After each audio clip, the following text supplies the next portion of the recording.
Before we get going with this episode, I just wanted to throw out that we haven't seen a lot from me and John here on the Good Flight podcast in a long time. It's not because we didn't want to do it or we don't love doing it. We both just got really busy over the tail end of 2021, and we wanted to kind of come back and start making more of this content. So we're not calling this episode like a comeback episode because that's silly. We know that we're eventually going to kind of fall off the rails again, but we really loved doing the show. It gives us this chance to talk to people that we wouldn't otherwise get to talk to. We get to meet people. We get to come away with new friends. And honestly, like, the reason that I wanted to get back into it, or another big part of it, is that a lot of people reached out to me and said how much they actually love this show. Like, I'll be, at an event, or I'll meet somebody at a drone race, and they come up to me and they're like, hey, like, by the way, missed the Good Flight. Why have you guys not been putting out more episodes? So, kind of in honor of those guys that have continued to ask for it, as well as, the passion that John and I have for doing it, we're doing our best to get out and get more and more done. So this episode, we're featuring RossHasADrone, an incredible pilot, an incredible person, somebody who I have spent a lot of time chit-chatting with about social media and about working in FPV and all this stuff. He's an amazing creator and someone who has a very, very big passion for setting up the shot right, setting up the content right. I think you guys are going to learn a lot hearing more about Ross. So if you're new to the channel since the last time we put out a Good Flight, we do a video version of it here on YouTube, and we do an audio version of it everywhere you get podcasts, right? So Spotify, Apple Podcasts, Android, RSSI list, like, everything is available.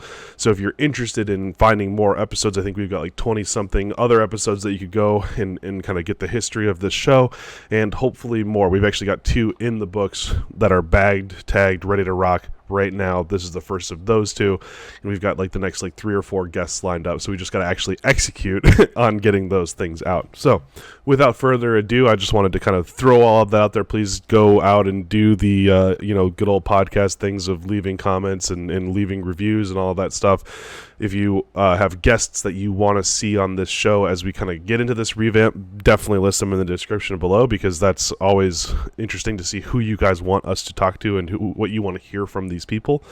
And be sure to continue subscribing to YouTube to be a part of this community and a part of the Good Flight. Like, this is a group effort, and we do it so that you guys can watch it. So please consider subscribing, commenting, all that good stuff. Let's get into the episode now.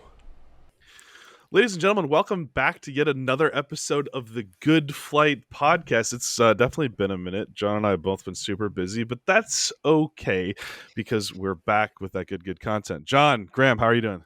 I'm glowing over here again. It's just like, I was just mentioning to you, it feels like, yeah, it's been a minute, of course, obviously. A lot going on in the world, but it also feels like we've, like the good old times. It's like rolling right into it again. So I'm stoked to be back.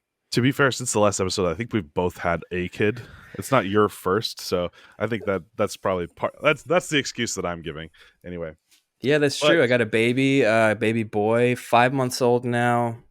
I named him Apollo Thomas Graham. Wow. So a little bit of, after the Apollo missions of NASA was a little bit of inspiration there. It was a bold move. Couldn't imagine any other name at this point. That's how that works. But how's James doing? Oh my gosh, he's the best. It's absolutely hilarious to see like little mini me start to like figure the world out. Like, my favorite thing is literally just to watch him walk around the house. James was definitely born after our last show. Is he flying drones yet? I mean, how old is this kid? I know he's running around, but like, has he touched the sticks yet? He turns 1 on the 20th, so like in 10 days from this recording. He is currently afraid of drones. So like, I've flown like little tiny whips around, and he just like, he watches it for about a second, and then he goes just like, oh no. So I'm hoping that doesn't last, because that's not what we're about here at the Good Flight podcast. We're about those good stories. We want to kind of get behind the scenes, get into the deep dive of like what people are doing and why they're doing it. And so on that note, let's roll the intro and wait for it to queue up.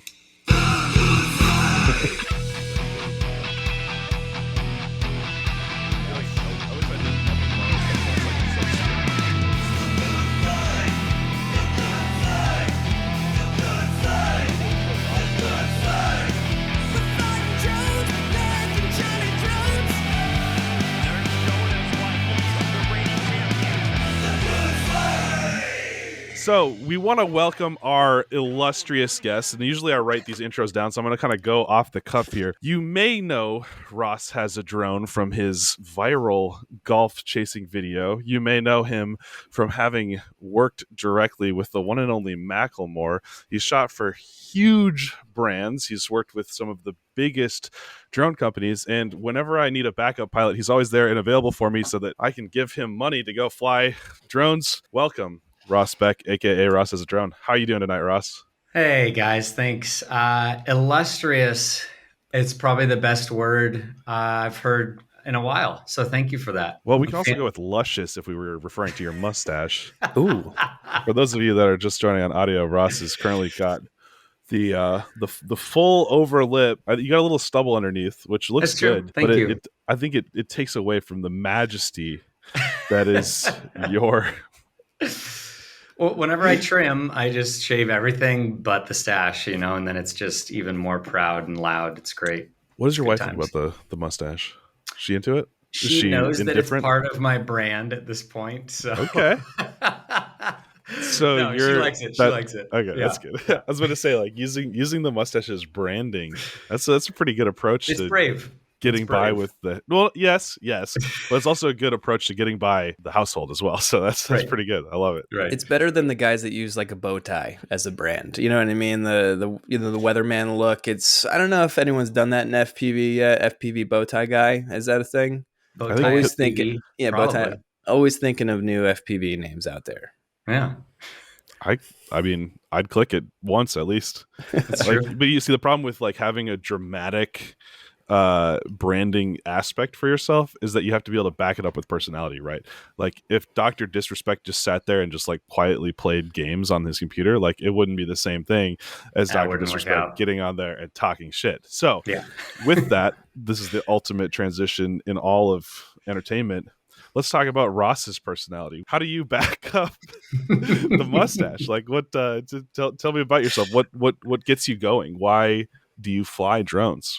Well, there's 6 questions in there, so I'll start with I'm just kidding. I don't know. I love, like, the first thing that popped into my head is the idea of connection. Like, I love connecting with people, and like that's kind of how I've taken my whole brand. Is like I get on set, I get with people, and I connect with them, and I want to make a good impression, and I want to show them that I'm there, I'm on time, I'm professional, and that sort of thing. And so that's a bit of my brand, which is obviously kind of hard to show in like my work and in my video, right? But when I meet someone, I feel like I make a really good impression and they remember me. I don't know. That's kind of where I came from, DJing weddings. I did that for like 10 years while I was working at the Apple store. So kind of like a classic techie nerd sort of guy move, Yeah. And so I've done a lot of like talking on the mic and, riling up a crowd and that kind of stuff. And so I don't know, it's just really easy for me to communicate with people and connect with people. But yeah, I guess that would be a big part of my brand, is just my personality too. So. Is your safety meeting on set a part of your entertainment process? Like the fact Ladies and gentlemen, safety meeting. Ross has a drone. Ross has a drone. Yo. Wait. Keep it going. Holy crap. Yeah. If there's any type of delay in this, my rap is going to knock John, him out. go ahead and freestyle too. Yeah. That was amazing. Thank you. Holy cow. We're little things. So these are the elements of the branding all coming through. It's perfect. I know. I beatbox every time I'm on set. No, I don't ever. Never. You should. You're on the ear text, just like right. What? That's good. So the thing that we usually want to do is go back and get into like your history. But something that you just brought up, I want to ask a question based off of is how has your experience as a DJ and potentially even doing sales at the Apple Store influenced your perspective and process on set, whether that's creatively or interpersonally? Like, I think one of the most interesting things about being on set is the interpersonal interaction, right? There's a lot of people that want to do their art at the, I'm not going to say at the expense of other people, but like you have to like kind of like, I feel like in a way you kind of have to like shoehorn in like, hey, what do you think about doing this? Like some to a degree. So like, I'm kind of curious, like what is your sales and good time vibes background, how does that help influence your process on set? Yeah, great question. I thankfully at the Apple Store, I was actually just in tech support, so Okay. I never did sales. I say It's still thankfully because sales, though. it is still sales because I'm The selling you Apple something brand that is you don't still, want. yeah. What'd you do? Like power cycle it? That was your But tech they're not support. trying Turn to it off, come turn in it and back be on. like, I get a new phone at the end of this. It's no, they're going to take my phone away for 2 weeks. So that's still sales. It's true. I have to talk them it's into things they don't want. I mean, honestly, I was a very good salesman. I fixed a lot of stuff. So I will say this is the one thing that sort of not one thing. This is one of the things that correlates. I had to convince a lot of people to do something that they didn't want to, or to talk them off of a ledge, something they had in their head spinning for weeks and weeks. They walk in, make a request, and then I had to tell them no, but without saying no, right?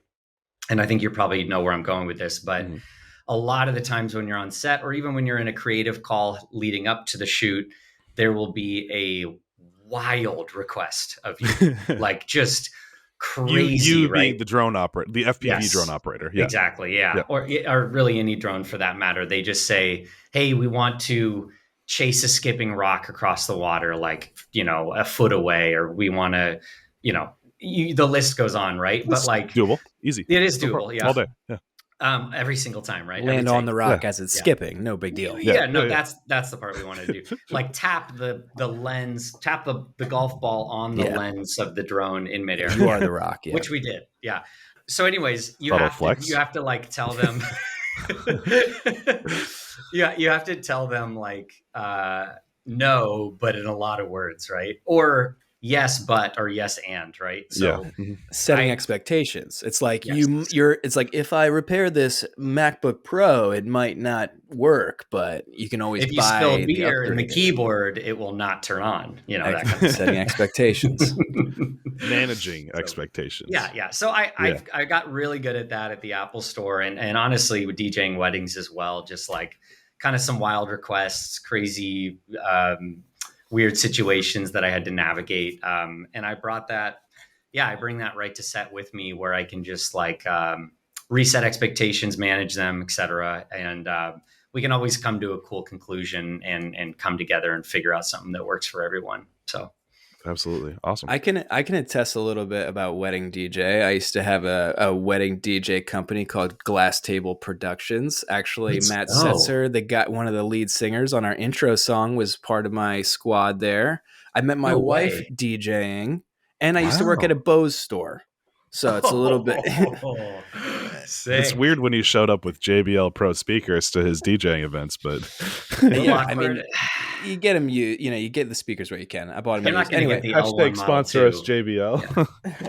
I think what I can also probably relate to. There's a lot of pressure on you and the technology when you're DJing a wedding. It's like you have one shot to make it go right, And I won't get into them now, but there's amazing stories about when the technology doesn't go right and the pressure of DJing a wedding. And it's like, I kind of love that pressure, especially when it goes well. And then at the end of the day, the client's happy and they're like, dude, you helped make our experience even better than we'd imagined somehow, some way. And that's a good parallel there. Especially with like the ceremony audio. I was always roped into running the ceremony, which is essentially just live audio production, right? And so you have cordless mics and you have all this stuff that you're hoping goes right. And I started to learn that I just need to have backups for all my backups, right?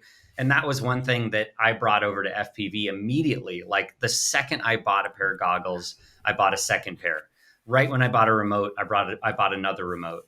Right when I bought a drone, I had 3 drones. Like I knew right off the bat that to be professional and to have even just a look of professionalism, you really do need to bring a few of each and just be ready to do, like, just be scrappy, right? And get it done no matter what. So yeah, totally with you, man. When stuff fails, like just flailing to make it right without looking like you're flailing. Never let them see you sweat. Yeah, exactly. So we've talked a lot about like, this attitude of, being over prepared, being scrappy and all of that. Like you had a lot of chance to practice that, building that as a wedding DJ, but like cycling further back, like how have you seen how did you grow up doing that, and then what eventually got you into drones, and then from there transition out of something that was already a pretty stable, sustainable thing. I think that I'm really excited to hear more about your story because I know a lot of it, and in the fact that you've kind of dived full time into this and like in that process, and I want to get all the way there. So I'm kind of curious, like, to just rewind a bit, tell everybody who is Ross Beck, how did he become RossHasADrone, and when did he develop the mustache? Oh god. Oh, the mustache, that's a mystery. It's only proven through photos evidence, and who knows when it actually started. But I started taking stuff apart when I was like, I don't know, 6 or 8, somewhere in there. I just would borrow my dad's screwdrivers, and a CD player broke, and I would just start like unscrewing things. A tape player's messed up. I take it apart just to I just wanted to see what was inside of it. I wanted to learn more about it because I was just like so intrigued with mechanisms and just like machines and anything that works together to make something work. I love that. And so I don't know, that curiosity for me started super young, and I loved just building stuff out of nothing. I obviously like a lot of us grew up with Legos and stuff, but I would just spend hours tinkering with like the littlest parts, trying to make them all work together and stuff. And yeah, I mean, that stuff started super young. And I one of my favorite movies growing up that I watched just over and over again was called Radio Control. And it was about this kid who like had a bunch of RC stuff, and there was like a burglar or something crazy happening, and he was like making all this stuff and remote controlling it so that he was like, it was so it's like good. Home Alone, but with RC cars. Yes, dude. Oh my gosh. Like he had RC planes, and like, I actually went back and watched it like a couple of years ago, and I was like, this is so bad. It's awesome. So horrible. I kind of want to watch that. Oh, dude, I'll send it to you. I'm sure it's like the full movie's probably on YouTube or something. It's like here's that. Part 1, part 2, part 3. It's like 480p, but down res from there. So true. So yeah, I loved watching that. Like in anything RC, my uncle had an RC boat when I was growing up, and it was like a cigarette boat, like a really big, fast one, and I just drooled over that thing. Holy cow, man. He let me drive it a couple of times. It was so fun. We are those cool uncles, guys. Like that's right. I always bring my drones, and honestly, all my nieces and nephews, they like the first thing they look at me and they're like, drone? Uncle Drone is what I'm called. Yes, I'm Uncle Drone. See, like I feel like it's 50-50. I feel like sometimes it's like, oh my gosh, that's the coolest thing ever. And then like half of my family or like kids that I'm around are just like, eh. Like they like watch it for like 10 seconds. They're like, I'm gonna go play on the phone instead. Like, right. There's definitely a point in my family where they're like, is John seriously flying a drone again? It's like, okay, like it's Thanksgiving dinner or something. Like, you know what I mean? Like power looping the turkey. Like, yeah, God, stop. Yeah, they hate it. Yeah, so I mean, fascination with how things worked with RC specifically was super, super young. Like I had my big wheels. I had those. What were they called? The 4-wheelers that you sit in and drive around. Like I just loved those and figuring out how those work. The power wheels or something. Power wheels. Yeah. I cannot wait for my kid to be old enough, because you bet I am doubling down the voltage, putting in some different speed controllers, getting a remote. We're sending them around the neighborhood, just drifting. Put a little FPV camera on them, like baby view. Like this is gonna be good. You're gonna snap the axle like the first time he hits the gas. It's gonna be a great axle. Snap the kid. That's kind of more what I'm worried about. Or at least my wife would be more worried about. Right. Gotta get the content. I mean, James, I'm paying for these diapers. Like, we gotta freaking like make some money off of you. So there's people that are doing it. Honestly, I subscribe to the subreddit. It's like Power Wheels mods, so it's already out there. So. For real? Yeah, for real. Of course, there's a subreddit for that. Why would I be surprised? Yeah, absolutely. Well, to continue the journey, let's see. I had this amazing opportunity in high school to be a part of this multimedia academy. It was like funded by the parents, and it was like in conjunction with the local community college. So we were getting like college credits as we did it as well. And we had like this computer lab where we learned Adobe Premiere, Photoshop, Dreamweaver, like Lightroom, anything you can do like creatively on a computer, we learned. And it was this really cool stepping off point for me to just learn that I did have a very like loud creative side of me. And technical. Right. And I played saxophone for probably like 12 years growing up, and I've still got them, and I still jam with people sometimes. It's super fun. Oh my gosh. And, yeah. Beatboxing, saxophone guy. I saw, oh shoot, what's his name? Rolf, part of Dutch Grown Gods. Hogenberg. Ralph Hogan. He plays sax too, and I messaged him. I was like, bro, I play sax, FPV Dude, sax. You get together, you collab some saxophone, just riffing a little bit, doing a little freestyle. Pretty sick, bro. Like some jazz freestyle, you know? Nah, it'd be weird. Anyways, so I played sax. I knew I had that creative side, and then I started doing video, and I knew immediately as drones started coming out, I was just super fascinated by that because I just loved aerial. I loved that whole establishing shot, dynamic foreground, like everything that they were doing with it. I was like, I just want to get something flying up in the air, you know? And so this kind of brings me to, I guess, where Nurk and I chatted last time was like, I started buying RC planes like in mass. I think I have like 6 in my garage, and I was just flying them all the time in the park and just absolutely loving that. And like, I made this small transition where I saw that people were building little canopies for one of the planes I had that you could put a little FPV camera on. Oh. And that's what was my first experience with FPV was I had the box goggles from Fat Shark, the Recons, like the originals. And that's when I learned that I can't do box goggles. We know that you're a slightly younger pilot, relatively speaking, when you say that the Recons are the originals, not the original Dominators. Water and wine. Sweet. Wow. That's Emily. Rachel, you got some work to do. I got my stash right here. Yeah, there we go. I got water. Was that the first camera that you got in the air? Was your FPV goggles, or did you try to fly like a GoPro or something at the same time, or were you interested in that at all? Or was it more about drone? Yeah, was it more about your vision, your mind getting in the sky? I had flown like my little brother's friend's Phantom 2. That was the first drone I ever flew. And so I got a little experience there with that, and just like even just 1 or 2 batteries, I think was the only time I had flown that. And then nice. Putting on the Recon or the Scout goggles, I can't remember what they were called, but putting those on was the first time I had a camera in the air on something I was flying, like other than that drone. And so I'll step back another second. Sorry, I just remembered this. Yeah. My wife had heard me like obsessing over RC helicopters. Nice. Like I had this like whole bend where I just thought they were so cool, and I really wanted to master them and learn them and fly them. And oh my gosh, I'm big so statement. Yeah. Oh, totally, dude. Totally master. I had no idea, legitimately zero idea what I was getting into when I got one for the first time.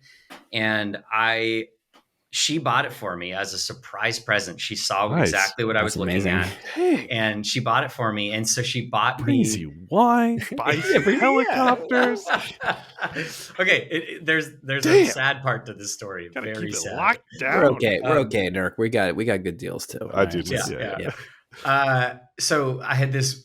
I got the helicopter. It was like a 150 size, I think. So it's pretty significantly big. Like it wasn't a small bird. And the saddest part is I got a mode 1. Oh no. So I got a mode 1 remote, and I also the helicopter was only mode 2. Is that what you're saying? Or isn't mode 1 where the sticks are just reversed? Yeah, just hold it upside down. On the right side. Hold it upside down. So this is okay. This is like before I was just deep in the forums and knew that anyone knew that there was like information on the internet that I could learn from. So I was just going blind most of the time when I was trying this thing out. And so when I first started flying it, I would just lift off and I could hover it, but it was just constantly rotating. Like there was something about it. Couldn't figure it out. And I bought these like training wheels for it, where they were like these carbon sticks that would come out with like balls on the end. So if I was tilting a little bit, I could drop it on the ground and it wouldn't hit rotors and things like that. And That's cool.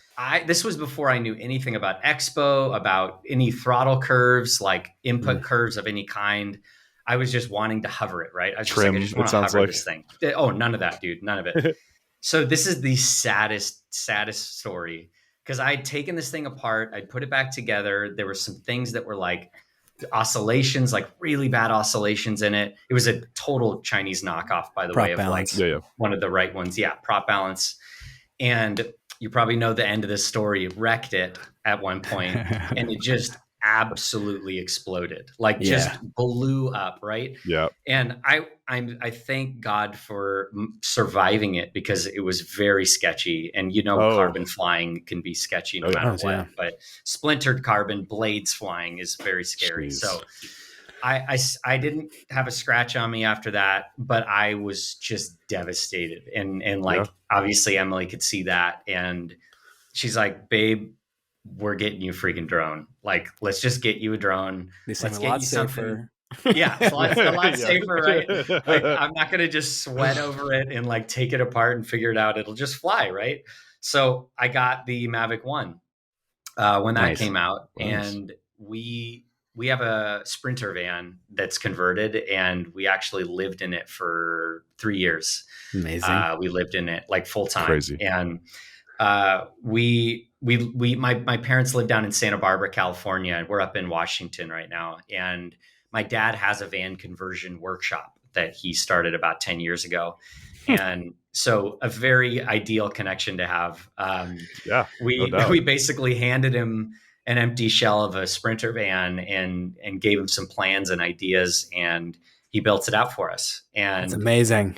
Yeah. Have you ever given a tour of your van for like your content? I have not. I think people would like to see that. Like, do you take the van to like go flying and stuff like that? Oh, I take it to every gig that's within like 1,000 miles of me. Yeah, that's the content I want to see. I thought I was going to say 100 miles. He said, "No, dude, I'll freaking drive the rig, dude." I mean, what's he gonna do? He's gonna go. He's like, "Oh, I'm tired. Pull over. Just get in the bed in the back." Like, it's exactly right. Like, I don't have to charge for like a hotel or anything like that. I mean, it's nice because a lot of the bigger productions give me one no matter what. But I still fun to have the van with me for charging batteries, solar panels, like all that kind of stuff. You have a little mini fridge in there. It's a biggie fridge, dude. It's called a truck fridge. So it's what they use in like an actual semi truck. So it's like, I don't know. It's like a 3 times a college dorm room fridge, something like that. So yeah, we had to have like a week's worth of food in there when we were living in it. So we wanted something big. Yeah. After you wrap, you maybe pop open the fridge, let people know that are interested that there might be some bevies in there. They can relax. You get the director, you get the DP, you get the EP over there to hang out. Like, next thing you know, the director's sleeping over, and you're like, you gotta go.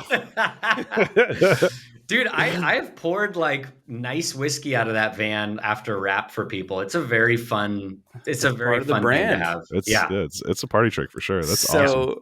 So for this is a little caveat. So we actually just bought last week. We just bought a new van at Flying Monster. It's a full size Dodge, the biggest one that Dodge makes. We were gonna get the Mercedes.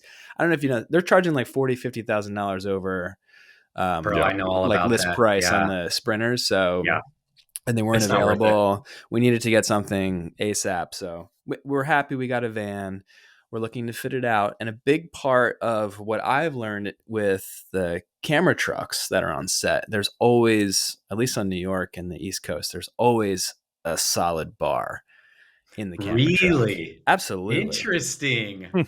Absolutely. More than that. Obviously, after everything's wrapped, 8 hours bottle the throttle. Yeah. Yes. Yeah, most definitely, for sure. But like, most often. Yeah, most definitely. It's a big part of the culture, I think, of being on set. It's like, obviously it's a stressful time, but like you have to be able to unwind and like look at the work you've done and just say, hey, we're not saving lives out here. We're making good content. Yeah, for sure. Let's Dude, enjoy it. I did not know that. That is awesome. Yeah, absolutely. I mean, I definitely always keep some tequila, some limes. Like I'm ready to make a drink if anyone needs one, basically. And most of the time, it's hilarious. Like I have, whenever I travel, I always put some like lunch meat and bread and cheese and all that stuff in there. So a lot of the times, if crafty isn't that good, I like make my homies a sandwich out of the van. There you It's go. awesome. Kind of the Hey, same thing. That's awesome. Yeah. I'm thinking about tequila a lot too. That's great. It's like Right. it's the bar, the whole wet bar aspect of our van is probably the top 5. It's top 5 on the list of like where is Yes. that going to fit in? It's like charging, like Yeah. comfort, wet bar. Oh yeah, you should get get like one of those things where it's like on tap, like where like the bottles are just upside down. You can like come in and just like pour a shot, like with kind of got to be Oh, stealth, yeah. a little bit stealth, maybe not so No, stealth. you, Yeah, you make it really yeah, subtle. classy. Like you build Up it in into the some roof, equipment. right? Like you have some like server racks with Yeah. just like some fake LEDs, and then you just like pop it open. It's just like. You seem you have a vision. I like it. Let's go with it. And Ross's I- dad can build it for us, so that's great. Actually, I mean, he's on the West Coast. It makes me a little bit disappointed that I live where I do because there's not a lot of big sets in the hardcore Midwest. So like I would love to have like that kind of like van sort of situation or just like a big trailer that like just is decked out in that way because it would be a blast for just those kinds of reasons because you can kind of host, you can kind of Yeah. And speaking of like that kind of hosting aspect of like I feel like there's kind of like that bit of a culture on set of like bringing people together and getting people to kind of like be excited about working together. How have you seen, that attitude of, like, hey, come in the van and have a drink. Come get some candy in the van. Come get a sandwich in the van, How have and you then we'll seen talk that? about it. I mean, I you've got to have seen some like net positive results out of that just directly from being able to just be like, hey, come hang out. What, do you have any examples of that happening or that working? Oh, yeah. I mean, I don't know if you guys like flash photos up on the screen as we're talking or whatever Sure, in the edit, absolutely. but I have like photos of different people sleeping on the bed, like as a way of getting away from set for a minute. Nice. Like my buddy Conrad knows my van to be a place of solace, that you can come and hang out, have a snack, like take a seat, It's huge. He's the arm op on this like arm car out here on the West Coast and Nice. up in the Northwest specifically. So he's like, when he's on, he is on. And that's a lot of pressure. That's high stakes, dude. Yeah. So, and he's so freaking good at it. Like I got to actually sit in it for the first time and watch him work. And it was really, really cool to see. Man, speaking of teamwork, holy crap, that car like has to be so locked in. Like the driver, the arm, the camera, the focus, like it's so amazing to watch them work. It's so cool. Is that motion state? Yeah, it's motion state, and they hire Ren Camera is the company that owns that car and operates it. So yeah, it's a really cool partnership. And pretty much anytime I'm on a motion state gig, I'm with them with that car. We're doing a car commercial, a tire commercial, something like that. It's a really cool little gig up here, honestly, in the Northwest. Like I love working with them because it always means I'm in the van, right? So I get all my gear with me. I have all my backups with me. I never have to worry about packing. Like, gosh, a van gig versus a flying gig or like flying on a plane gig is night and day mentally for me. Like the van I can pack in like an hour, right? Because I just toss everything in, put it in the drawers, and I'm gone.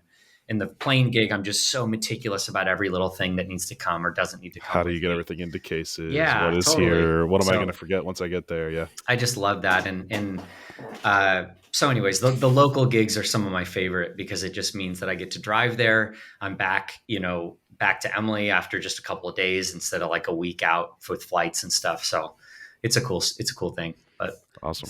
So that seems like a pretty big jump, going from playing with an RC helicopter, crashing an RC helicopter in your backyard, getting a Mavic 1, now working with Motion State. They're one of the best like camera movement companies in the country. They have all the toys. How did fill that in for you? Yeah, fill it in. What was your process? Because when did you decide that was what you wanted to do, and what were the first steps in that journey? Yeah.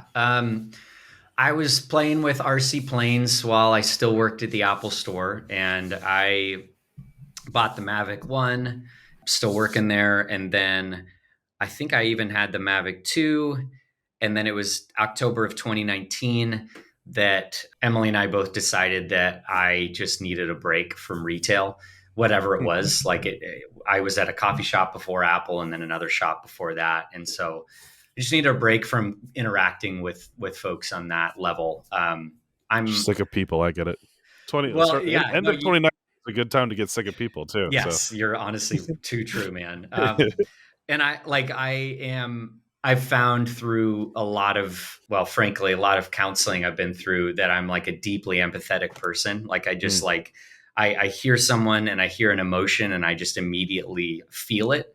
And so the work at the Apple store was actually really hard for me because I had a lot of people come in with actual like deeply troubling stories like that I was trained to listen there, right? So they just used me as a sounding board and like, yeah, I would hear their problems, their life problems, you know, and it was super draining. So I just needed to step out of that, like whatever it meant. I didn't have anything lined up and we both knew that. I didn't have work. I didn't have a job. I didn't even have prospects lined up, but it was just time for me to leave. And so I left Apple not knowing that I had no idea that flying drones would be a career path or even just a side job. Like it wasn't even a dream, honestly, or a thought, but I just knew that I needed to leave. So left Apple. And at that point, I just started getting into FPV a little bit. I think I had like a Vortex 285, I think. I had put a Hero 7 on it because that had just come out. And I was like so hyped on 4K 60 with like, wow, I'm blanking on GoPro's stabilization software. Hypersmooth 2.0 or something, you know, and I was so stoked on that drone. And I think I had like I had this other little teeny Whoop that had like 1080p recording built into it. And I was like making videos with that drone and stuff. So nice. I was having fun with FPV, but I just, I didn't know what the next step was. And so I quit Apple and I just started flying like as much as I could, flying those FPV drones. I bought a drone from Xhover, the Stingy V2. It was 4S. Forged carbon. Forged carbon. No, that was before the forged carbon. Okay. Gotcha. And I just had so much fun bashing that thing around, learning lots and lots of lessons and calling anybody that was good at anything or had something cool to offer and going and shooting with them. Like, yes.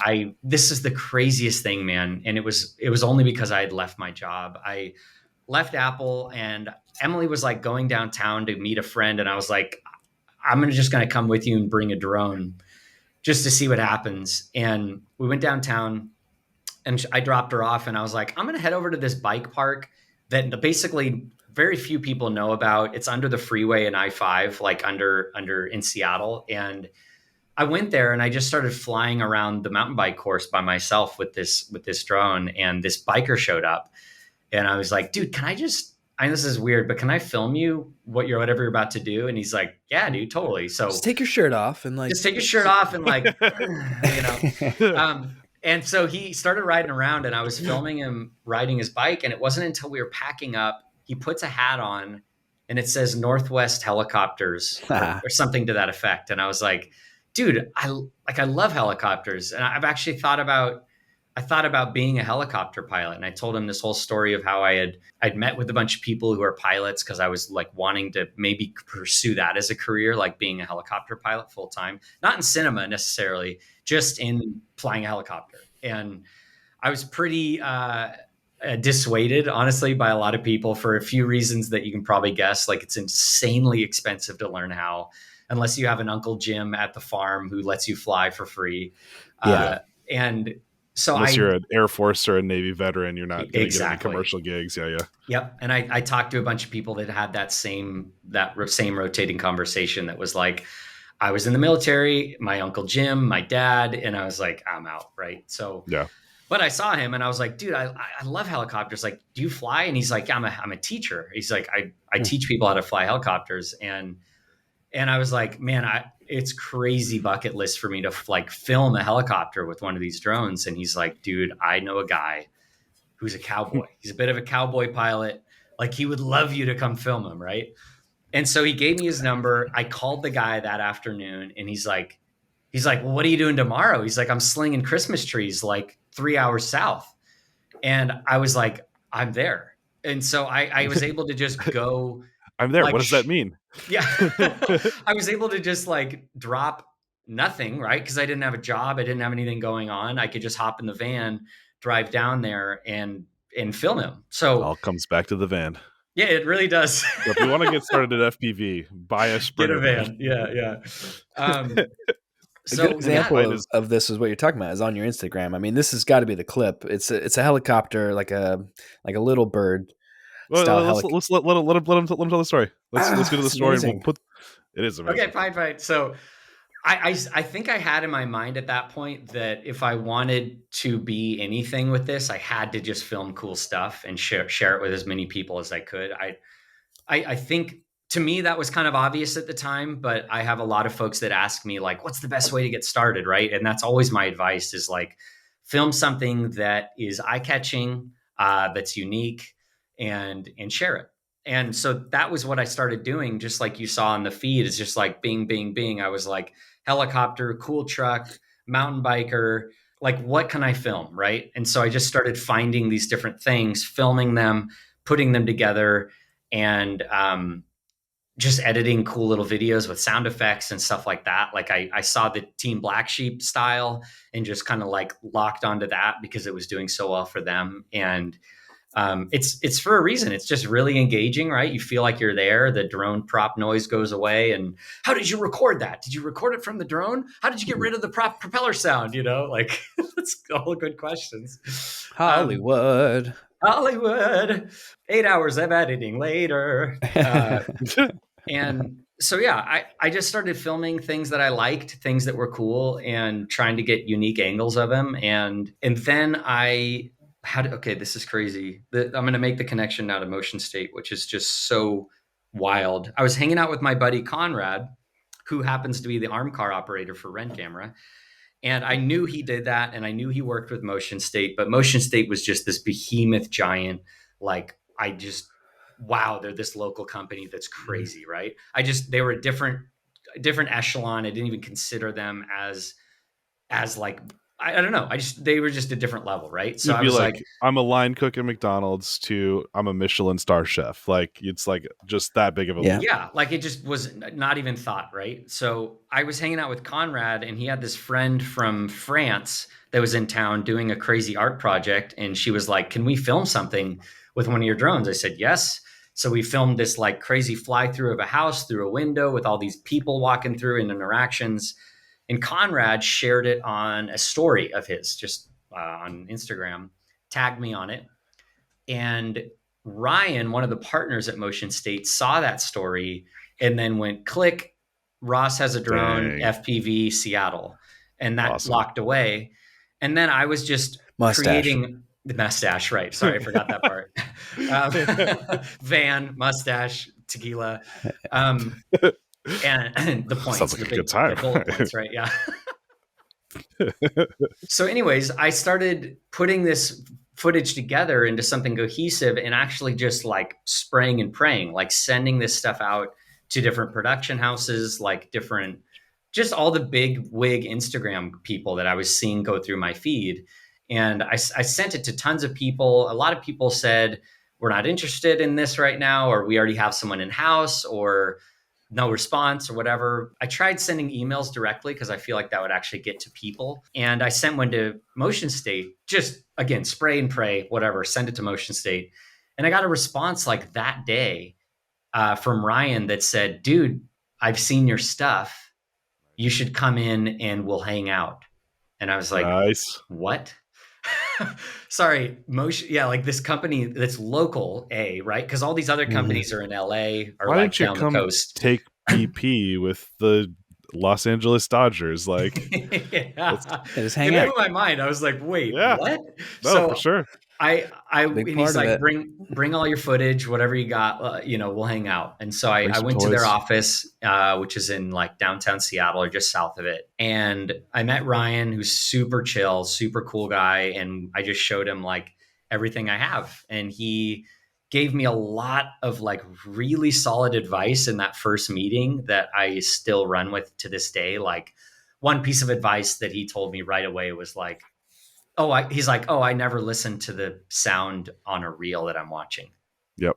And I was like, wait, like the music that I just edited everything perfectly timed to and energy and build. He's like, no, I don't listen to the audio at all. And I was like, okay, like I kind of reset my expectations there, and I was like, okay, so now when I edit, it Just has just to be visually compelling. yeah, he's like, basically, if you don't have me in the first 10 seconds, I'm out, you know? And I was like, okay, right. So I learned that lesson straight away, and that's how I do a lot of my editing now. It's just like I do still care about the audio a lot because I care about it personally, Mm-hmm. but I just have to open with something that's just breathtaking and like catches people, or otherwise you're gone, right? Yeah. And not even just him as like a producer and an owner of that sort of company, but like the layman, right? The person watching social media is just bombarded with the, hey, I've got a clipboard and look at this thing I'm writing on the back of it. Like, how else are you going to get an ad to like shine, or like a video to shine? It has to just pop and be quick, and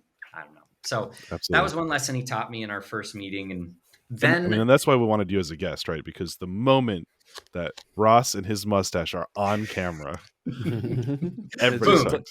Yeah, We're just boom. gonna watch all the way I need through. the next clip. I need to zoom instantly into they that click mustache. away, right? They go watch something else. Yeah. So you got to go in and meet with Motion State. Yeah. So I met with Ryan, and he was like, hey, like we were wrapping up, and he's like, hey, what are you up to tomorrow? Like, what do you got going on? And I was like, just Doing the I was like, laundry. I was frank with him up front. I was like, dude, this is all I'm doing right now. And he's like, well, you should come shoot some for me tomorrow. It's like this fly through of this big car shop, and it's going to be shown on the Sounders screens, like the local soccer team, and Oh yeah. like all over their stadium. And I was like, okay, see you tomorrow, you know? And so Yeah. I showed up with my analog Van setup, and right? mustache. With a mustache.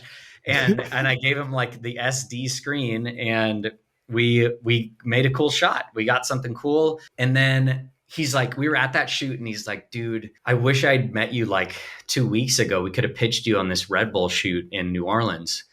And I was like, yeah, I wish I would have met you too. Yeah, right. And so then the next day happens, and then he calls me and he's like, hey, dude, what are you doing tomorrow? And I was like, you know what I'm doing, dude. I'm just hanging out. And he's like, well, let's get you on a flight to New Orleans. Like we want to squeeze you into this thing. And so Dang. I got on a flight that night that he called me, and I went out to New Orleans and I shot for Red Bull. And I had 2 Cinewhoops and a 5-inch. And I had one Cinewhoop that was on, oh God, this is going to be so embarrassing. That was on DSMX. It was on Spectrum. Yeah. And then I had one Cinewhoop that was on Crossfire, I think, at the time, or maybe not even Crossfire. It was probably FR Sky. So my FR Sky drone, I plugged it in, and it just poof smoked. Like Nice. the magic smoke came out on set, right? Flown great before that, looked fine, smoke. And so I was like, hang on a sec. And so I had to get the other one out, slap all my stuff on that, turned it around and filmed with that, and got some great shots. We had a cool time. It was fun. I proved myself. I had my backups. I was able to get the shots, right? Yeah. So that was my first experience on set. And that was like literally a week after meeting Motion State. And how long into flying FPV are you at this point? If you could put a rough month. I would say, let's see, this was like February of 2020. And I started flying like mid 2019, I think. So you're 7 months, 8 months deep at this point. Yeah, something like that. Maybe even less. Yeah, that's amazing. Yeah, that's incredible. So it speaks volumes to your willingness to go out, get something cool, and then no matter what it takes, I'm going to find a way to do this. Right. And I think that's one of the things that I've been really inspired with talking with you in the past is just that level of, I'm just going to make it happen. I don't care about the rest of the process. It's like, let's get out. Or, not that you don't care, but that I'm going to crush that process. I'm going to make that work. Right. So that 6-7 months later, you find yourself on set with Red Bull in New Orleans, halfway across, literally all the way across the country, coast to coast. You didn't just find yourself. You worked. I think you worked to get to that point. I mean, you're seeking. You answered the question already. It's how do I get started? Well, you get started. You start to produce that work. You fulfill your passion, and you just try to scratch that itch with your tool of flying drones, and your skill of flying close proximity to stuff like that is good enough to make anybody kind of look look back at it and say, whoa, that was pretty amazing. Hmm. And there are production companies like Motion State and all over the country today that they're trying to make that next engaging piece of content as well. So they're looking for that partner like you. So it's like, you got to go out there and talk to your friends that might work for that motion, that arm car, your Conrad, your buddy, who's like, he makes movies. I heard he makes movies. Like, let's kind of just have lunch. Let me buy him a coffee. Yep. Those little moments like that. And Conrad sees that you're passionate about it. And that's the biggest thing. It's like the passion behind these interactions that, filmmakers or creators or drone operators make with one another. That's something you can kind of instantly vibe on versus a hobbyist or someone that gets a drone for Christmas. There's something that sets us apart.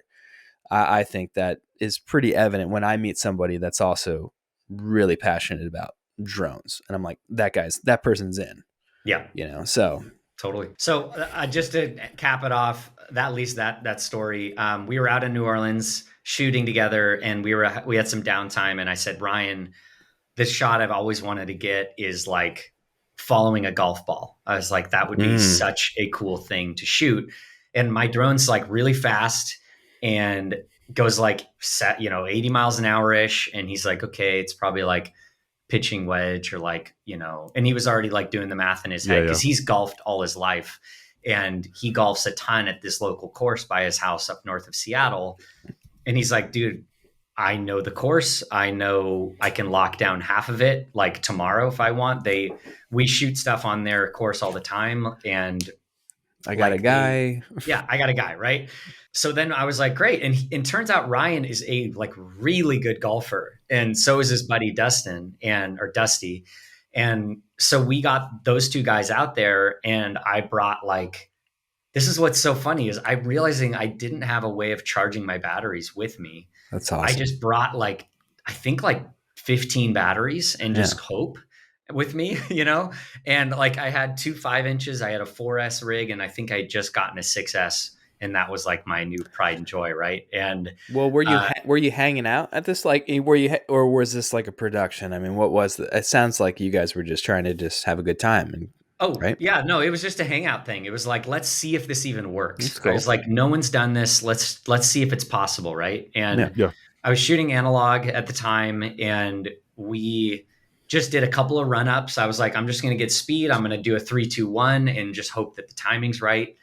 And I think it was like the 6th or 8th or somewhere in their attempt that I first saw the ball in the air. Like I wasn't even that close to it, but I just saw it. And I was like, holy shit. Like I was flying still, and I was like, Ryan, I saw it. And he's like, no way, bro. I was like, I saw the ball. And so we landed, got a new pack on, and we got the timing way better and started finding it closer and closer in midair, and learned very quickly that it's just all about the timing. Like if you don't have the timing right, you're never going to get it. And it also, everything, it has to do with the golfer. Like if the golfer's not consistent, it sucks. Because if you're good on one and they suck on one, then you're gone, right? You lose the shot. So I've been asked to do that shot many times, and I think a lot of other pro FPV pilots have as well.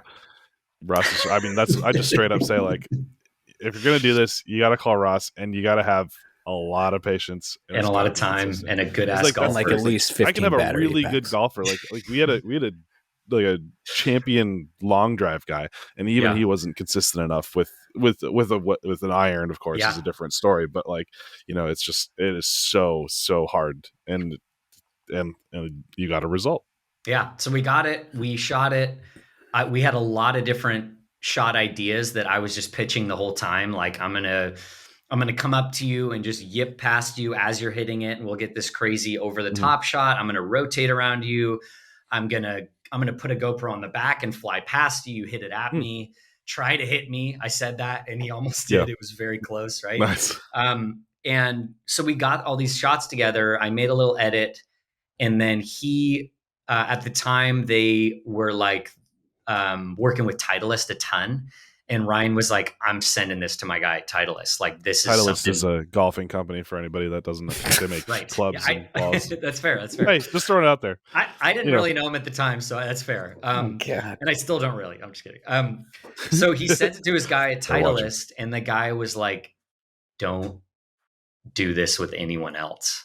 Like, we need to shoot this, right? And so anyways, Costco has a golf ball line. They're really good golf balls. right. I mean, to be fair, Costco can probably pay more than Titleist. I don't know about that. Yeah. So we ended up posting it and posted it on his page on Motion State's page, and I posted it on mine, and it started just blowing up. Right. It went on Team Black Sheep, I think, was the first major repost, and then it went to Combat Learjet, which is a very hot golf page, posted it because I had been messaging with him about other stuff, and he was like, I sent it to him. I was like, what do you think? And he's like, we're posting this, And then that's when it went to like ESPN, Sports Center, and then a bunch of golf pages. And I went from like 700 or 800 followers to like 8,000 or 9,000 in like 4 days on Instagram.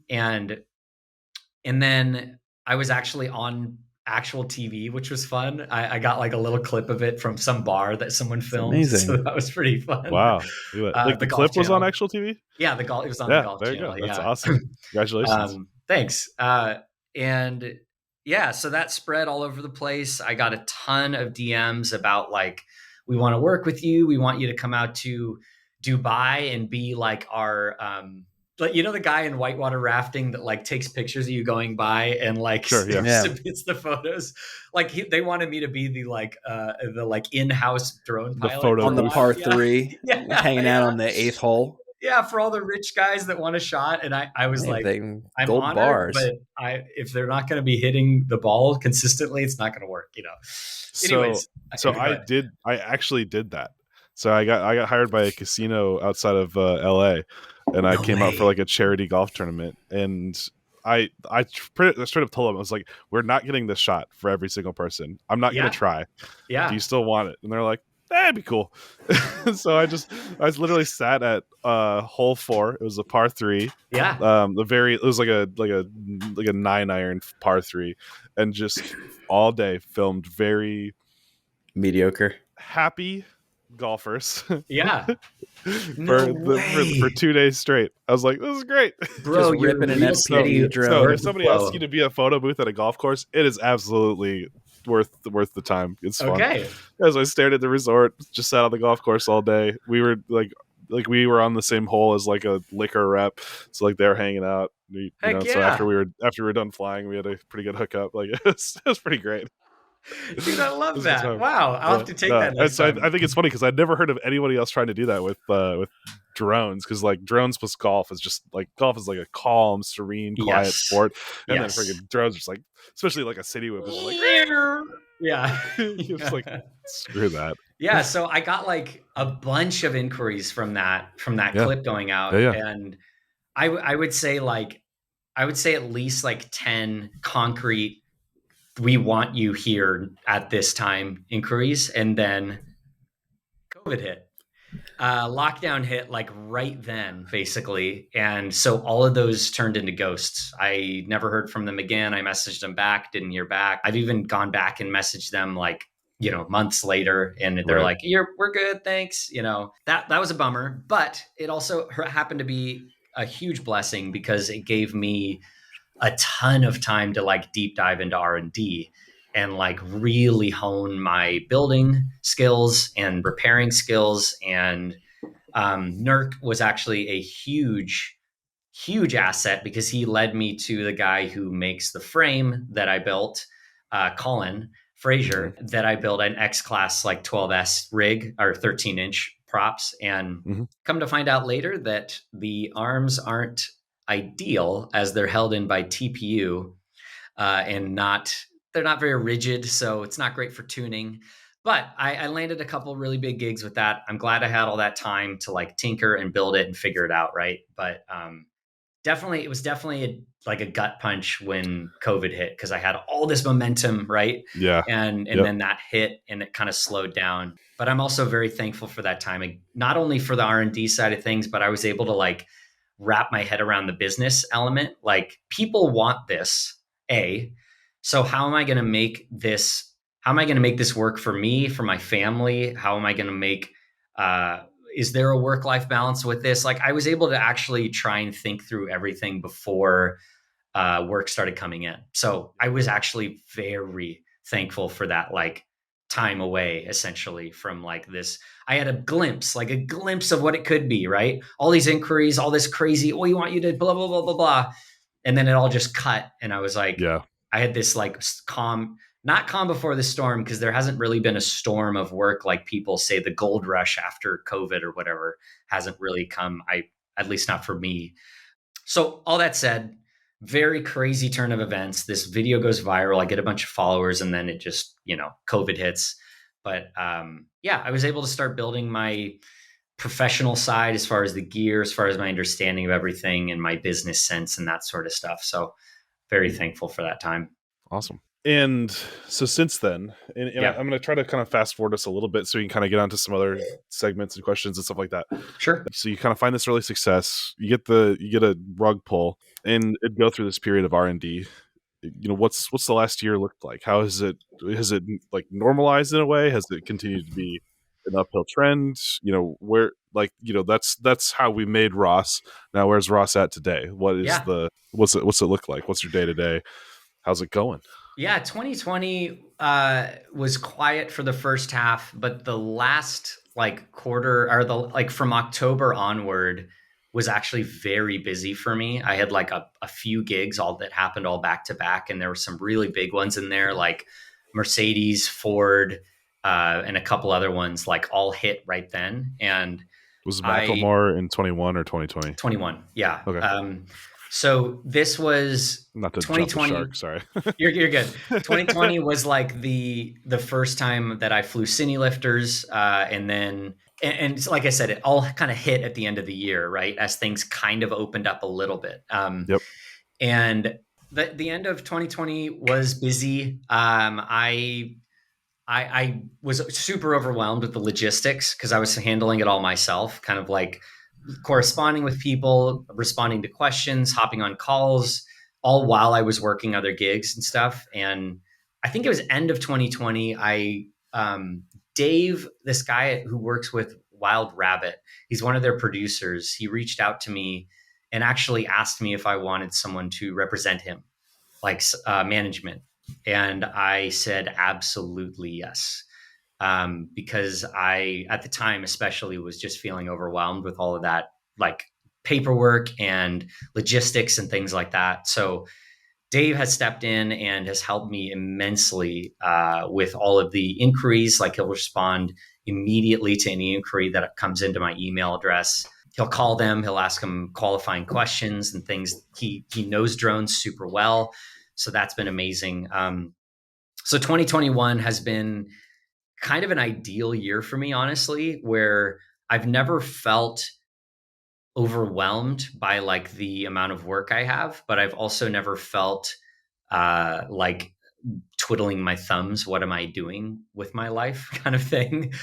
There have definitely been like spans of time, like a couple of weeks where I was between gigs and things like that, where I just tinkered with drones and flew and stuff. But it felt like the perfect balance of like flying out, doing a gig, coming back, having at least a few days to sort of like gather myself, repair, order new stuff, go to the next gig. So I think on average, I probably had like 1.5 gigs a month. Sounds low, I know, but like the way that it like sort of put itself and laid itself out was just ideal. Like that, it was really nice.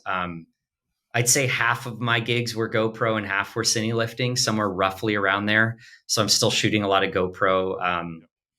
I deliver mostly just unstabilized 4 or 5K, 24 frames per second, 48 shutter. Like I just hand that to them, and largely they're very thankful for it. They can do all their own stabilizing if they really need it. But I did one gig this year that wanted real steady, and thankfully they actually bought the program themselves and did all of the reel steadying for me.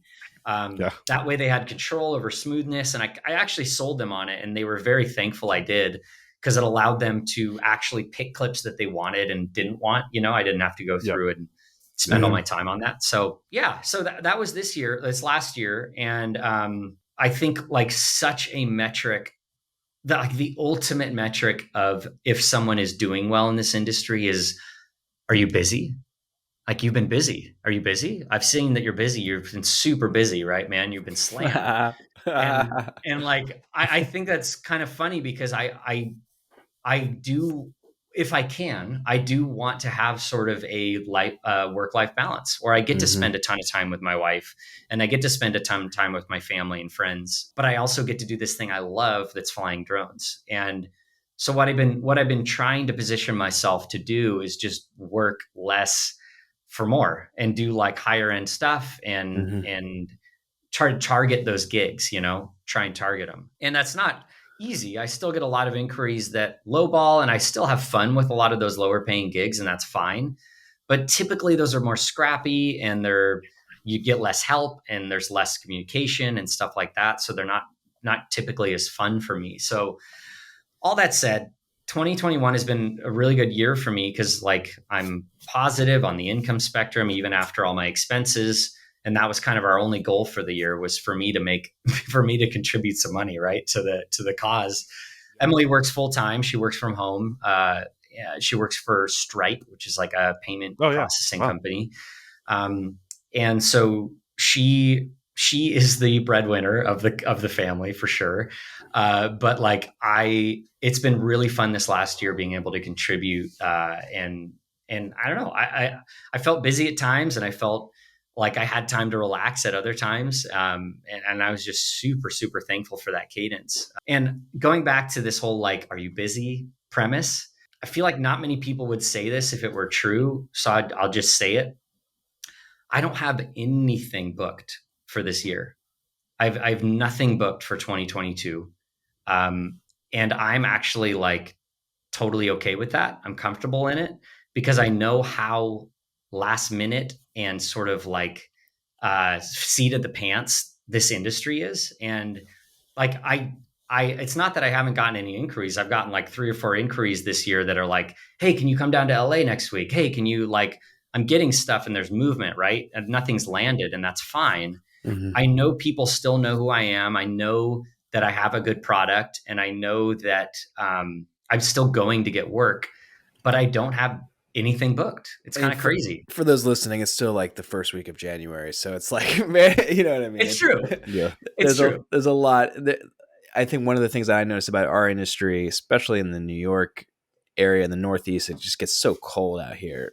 There's a lot of productions that just take a big hiatus. And I think that's part of that work-life balance, because everyone's so used to working like 14 to 16 hour days, 6 days a week, and Christmas and the holidays hit. And that's really the only time in the past few years that I've had, it's like the benefit of the work-life balance. It's like, okay, because I'm able to be home for the last 3 weeks. We're starting up the podcast again, like the little things like this that, it's okay. And honestly, that's one of the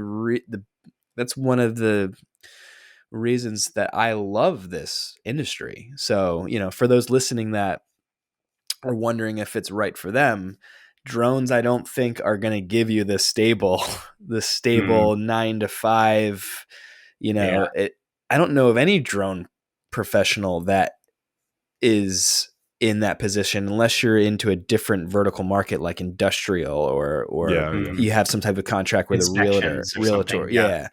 So in the creative sense where, we're trying to push the limits of ourselves and the technology and like the stuff that you put out is top notch, and we all try to do is the best of our ability.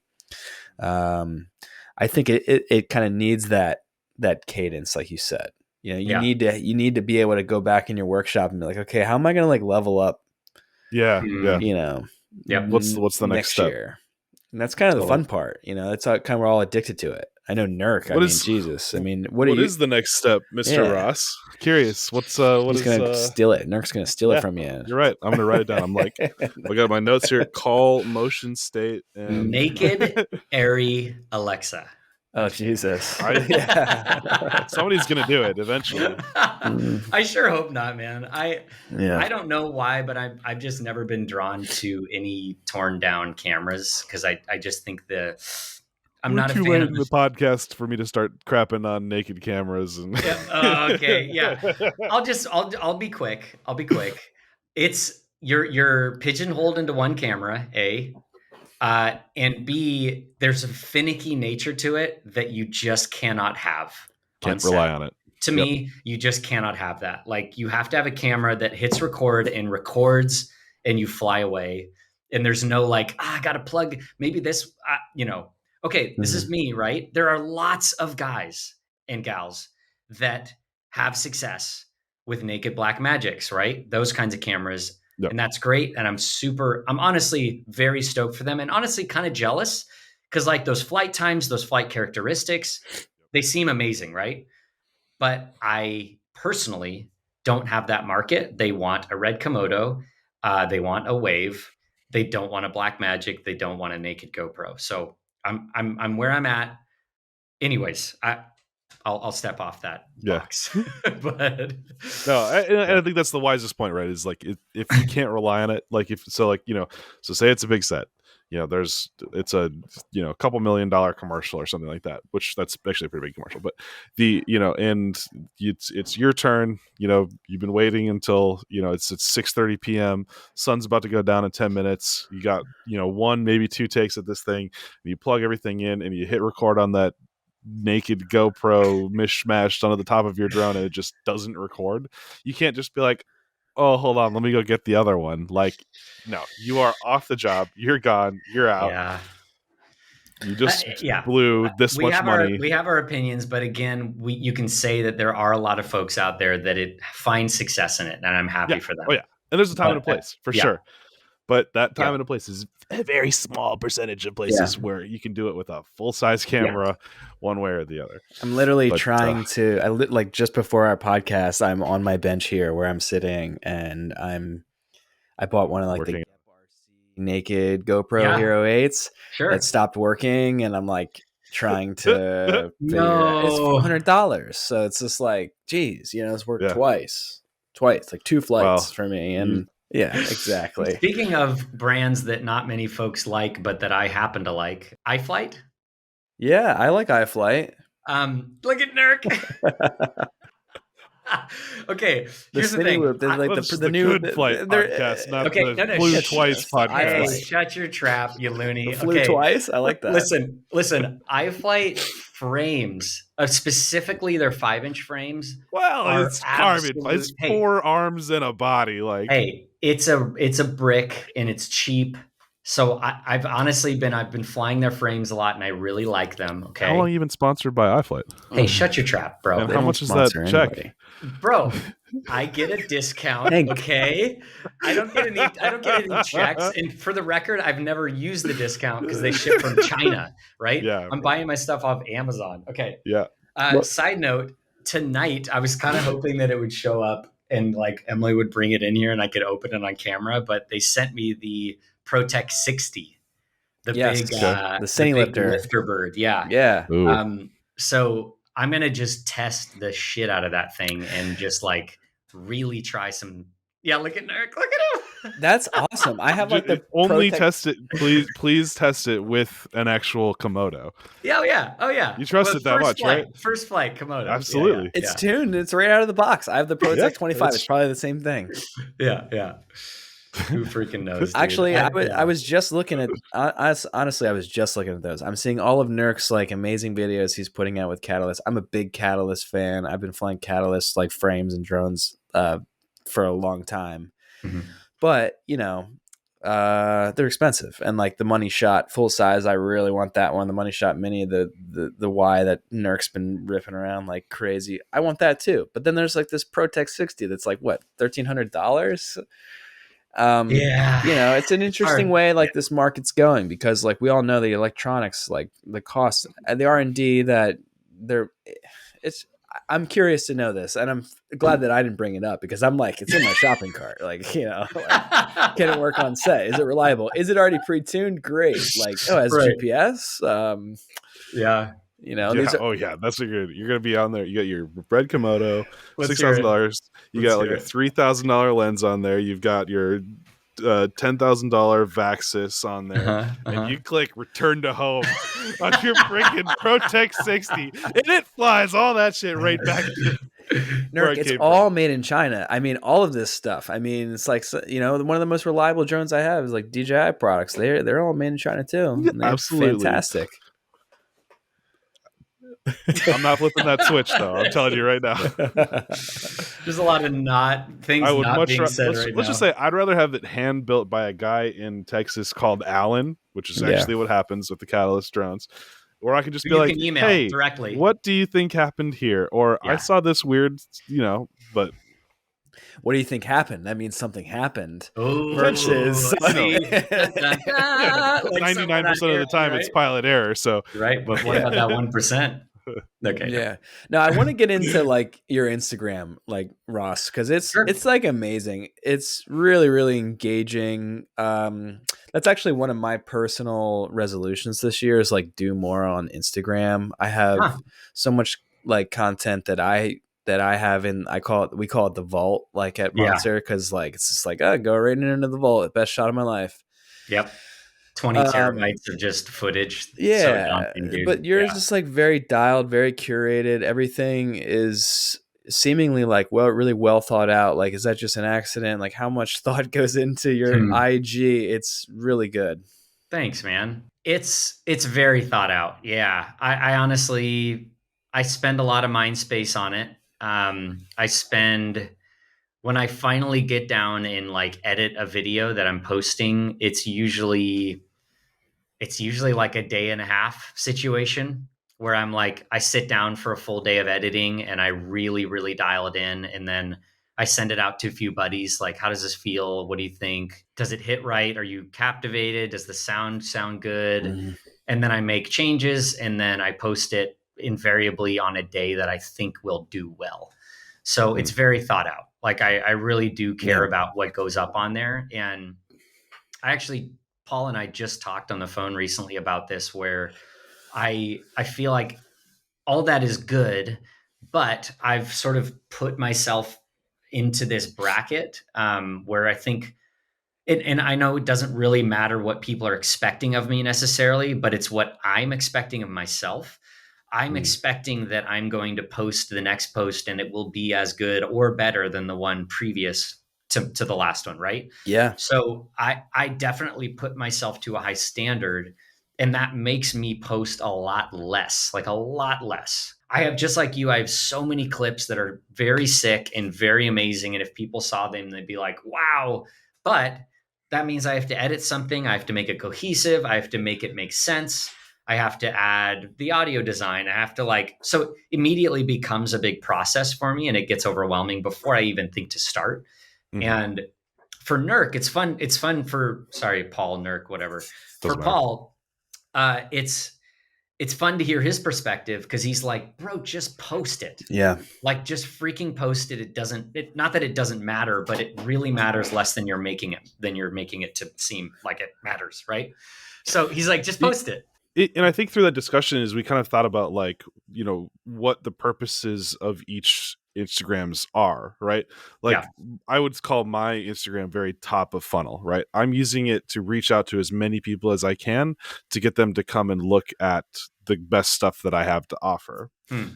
Where, how do they find that stuff? The best stuff. The best stuff. How do they? Yeah. They go to YouTube. If they go to YouTube, right? Right. Yeah. No. Absolutely. Yeah. But I want people to be exposed to me, and then my middle funnel stuff is I have an opportunity in that I do have that blue check mark. I have the world championship thing. I have a way that I can redirect people to. Here's an actual reel where you can see it where I think Ross's perspective on it is, this is my middle funnel. Yep. And my middle funnel is so good that when it blows up, it pulls everybody in, and they're going to convert higher, I think would be my To argument, followers. is that Yeah. it convert to followers and convert to business opportunities, Yeah. right? So I would say, because yours is so good, I think more people are going to immediately click and say, hey, I want to contact him and work with him. Whereas I would say that less people are looking at my stuff and saying, I want to go work with him. Which is, They're saying, maybe I've already worked with him. or they're saying like, oh, that's a really cool video of a drone flying, like, third person of a drone. Like, I don't know how that's relevant to me. Whereas they go to Ross's side and like, oh, here's Travis Bassano driving a rally car through the woods. Like, it's like there's a big difference in the subject material, to where like yours has an opportunity in that it drives towards business, where mine might drive more just towards a larger following, which I think down the road would eventually increase its opportunity to. So like, it's just two different ways of approaching the same problem. Yeah. However, I think that, Ross, maybe you put a little bit of stress on yourself to say it has to be absolutely perfect, right, when you also could have the opportunity to post it and have a lot of people share and enjoy that content as it is as well. Yeah, man, that's all really good thought. I mean, you actually worded it really well. I hadn't necessarily thought of that, but like, when someone comes to my page, they are seeing my reel essentially. They're seeing like the best of at first glance, right? They don't have to scroll at all. It's just like, this is the best stuff that he has right here. I think that is why I put that pressure on, is because like, I don't want to just start posting stuff that isn't reel worthy. Because then what if someone were to come to my page and then just leave, then I've lost them. So I kind of want, I don't know. Yeah, it's a kind of a conundrum, right? Like, I want it to be easier on myself, and I want to be able to post more often, but I also want it to just be dialed content at the same time. So, and I love your solution. I just want that you a hired shotgun someone until I happen to get somebody. yeah. And I work with this awesome guy obviously Winston is big on the YouTube side of my business, but I've also hired a guy called Matt Nowakowski, amazing guy. Worked at Flight Test for a while, currently works at Emacs USA. And then he does, he fully runs my TikTok. So I'm fully hands off on TikTok because I don't understand trends and like the TikTok process, and I don't want to, but I get calls from TikTok. So I still have to make TikToks in order to build that business. And then he also helps me push Instagram every day. So I have accountability on, have I posted today? No. Why haven't I posted today? Oh, here's something that you can post. And so like that helps me build that momentum, keep that momentum. And yeah, absolutely. Yeah, I mean, I guess that's what stories are for too, because you do a really good job, Ross, and Nurk, you as well, with stories. So like, there's different levels. I guess that's what you're talking about with the funnels. Yeah. With Instagram, there's a challenge. I echo the same kind of challenge. It's like, I don't want Instagram's forever, blah blah blah. But then I look at my own feed. I'm like, oh, this is like a swipe down is from 4 years ago, and it's some like post. Are you texting her underneath like, hey, can you bring me some more wine? No, not at all. Definitely not. Yeah, that's not what I'm doing. Sorry. Yeah, I love it. I realized that I'm using her phone to record myself, so she didn't get the text until it was on her watch. Whatever. We got the wine. I think it'll just be interesting to know what's the next trend, because there's like Snapchat, or TikTok. There are these different channels that come out, these vehicles that get your content out there. Like, we all have the desire to share what we're actually doing without the filter on it, and we're just, here's my prepping, here's my mess that here's behind the scenes stuff that I would love to share with so many people, but I don't want to worry about it being curated or polished or whatever, because that's not what I want to represent me necessarily, but I want people to, I want my friends to see it and stuff like that. So it's sure. We're challenged. Even with the stories, it's pretty common that I'll actually edit my stories. Like, I'll put them into Final Cut I use Final Cut. Hate me for it. I don't care what you say. Anyways, it's all a tool, right? I'll slap it in Final Cut, put a song on it, and actually make it more engaging than if I were to just put one video after another. And I actually enjoy doing that. Like, I find that it gets higher engagement when I actually make a cohesive story from like start to finish and that sort of thing. So Another weird thing, I don't know if this happened to you, but at one point Instagram just like removed my ability to put cool songs on my videos. Like I don't have access to the whole library of music that you can put onto Instagram anymore. I have only access to like free use music. And there's like very few songs that I have a choice of, and they're just trash, like such bad music. So I don't know if I've never tried to do that. Are so you I a don't... business account? Yeah. Nurk? Oh, you are? Weird. You've never tried to like put a song on a story from Instagram? Is that what you're saying? No, the most I've done on this story is put the link so that people can swipe up. Love it. Okay. Usually that's like, hey, go buy a hat. So so I think pretty soon I want to start moving over towards our little react segment, kind of talk over some footage, and kind of I think it's a fun way to explore flights. But I've had one question that I've kind of been like working on how, and I'm not even sure if I've figured out the right phrasing yet, but it's something that's been bugging me a lot lately. And so I kind of want to mostly I want to vent with you two, because I think you're going to share my perspective. I think Ross definitely will share my perspective, maybe less from John because he doesn't post as much sort of stuff. But the premise posting right now, dude. I'm posting right now. Let's go, bro. There you go. So the premise of this requires that, do you post cine lifter footage ever? Have you? Or frequently? Where? On Instagram? Somewhere. On Instagram, on Facebook, on YouTube, to where like somebody can watch it, give some feedback or whatever. That's what my Vimeo is for. Honestly, okay. Yeah. I choose to do Vimeo for whatever reason. Okay, well, I've done it on YouTube. Let me still take a stab at this question then. Let's go. Because you guys have also like spent time like on Facebook or whatever and reading through chat groups or whatever. The Cine Lifters Facebook group is amazing, by the way. Every time I post any footage with a cine lifter, inevitably there's 5 or 6 comments that come through that are, GoPro would have looked smoother and better. I said the same thing to you today. What do you say back to that in your head? Obviously it's not something necessarily. And then why is cine lifter better? Why is it important in this stage? Why don't we just shoot everything on GoPro? Because I want to have an answer, and I'm never going to actually answer the people, but like I want this discussion to be that answer. Is why are we putting so much effort as a community, especially the filming community, into flying bigger cameras around that really don't fly as well, I would argue, as GoPros or GoPro sized things and stuff like that, and don't have that stabilization that we all like to see? Why are we putting ourselves through all this? The cine lifter community is interesting to me because it's this there's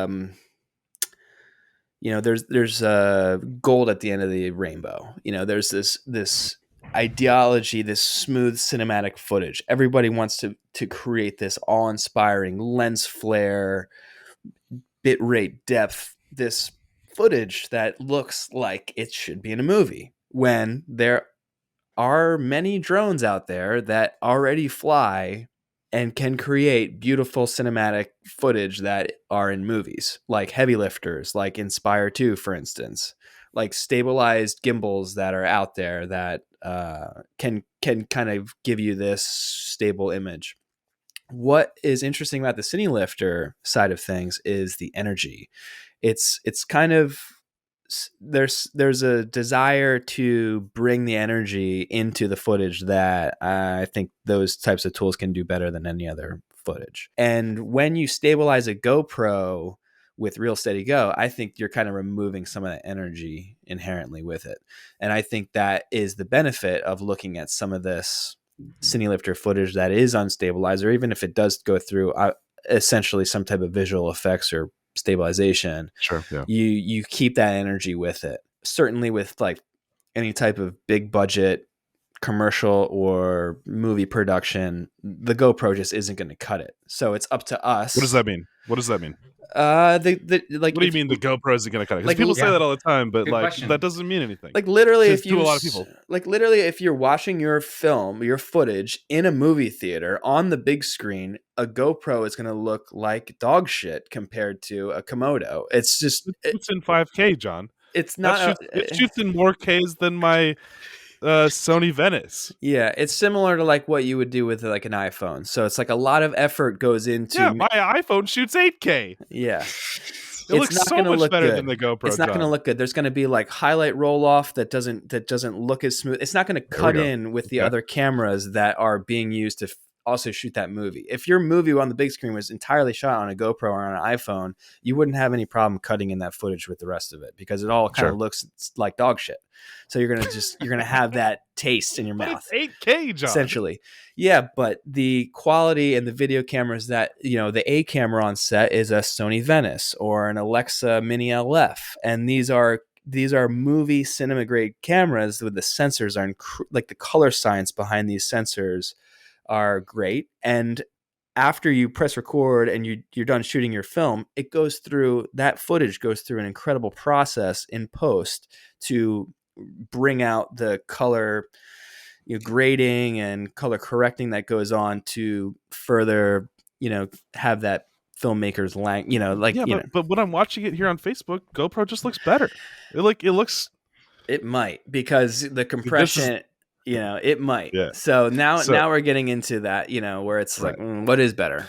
That's my gist. So, and that's the point that I want to drive home is yes, there are opportunities for GoPro to look better in some way, in some qualitative way, but the metrics of doing these high-end productions, these high-end films, these high-end movies require a certain amount of data to come through that lens that can't be reproduced by something that is small yet. And so, while the look that you get out of a cine lifter is not quite, and I'd say that with, percentage points, the same as what you're getting out of your GoPro in terms of flight characteristics and stabilization, it is still a requirement to even start having those conversations. Yeah.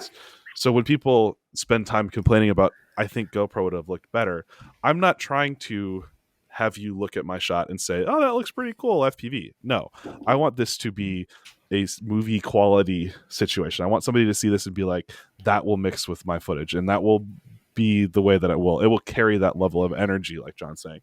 So I like that energy concept a lot. Ross, what do you think about all this? How do you feel about it? Do you prefer the look of GoPro? Do you not want to fly cine lifters? What's where do you land on this, and how do you how would you respond to that situation? Yeah, that's. And if your answer is just go fuck yourself, that's fine too. But. Yeah, fly what I want to fly. Fly what I want to fly, bro. Whatever. Yeah, I need one man, one drone, I need the energy, one desire. I don't get out of bed unless the drone's more than $10,000. That's good. I need that energy. Okay, you had a couple of things going on in there. A couple. You were talking about movies, and then you made a comment about Facebook. Yeah. So it's rare that someone watches a movie on Facebook. More likely, they're going to watch a commercial on Facebook, right? So sure. I'm seeing two worlds right now from my perspective. Okay. I see commercial work, and I see movies, and then I see TV. I'll add TV in there. I've never shot for TV, and I don't think I will, for a lot of reasons.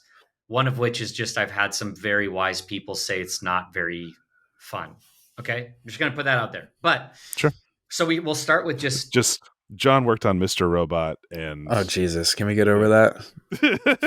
Okay, I appreciate you, but I'm going to give you two buckets, right? We've got commercials, we've got movies. I have shot on one movie, and it was relative to big movies. It was low budget. I think it was just over $1 million, right? So very low budget for a movie, but they wanted me to shoot on Red Komodo, so we got the golf shot on Red Komodo.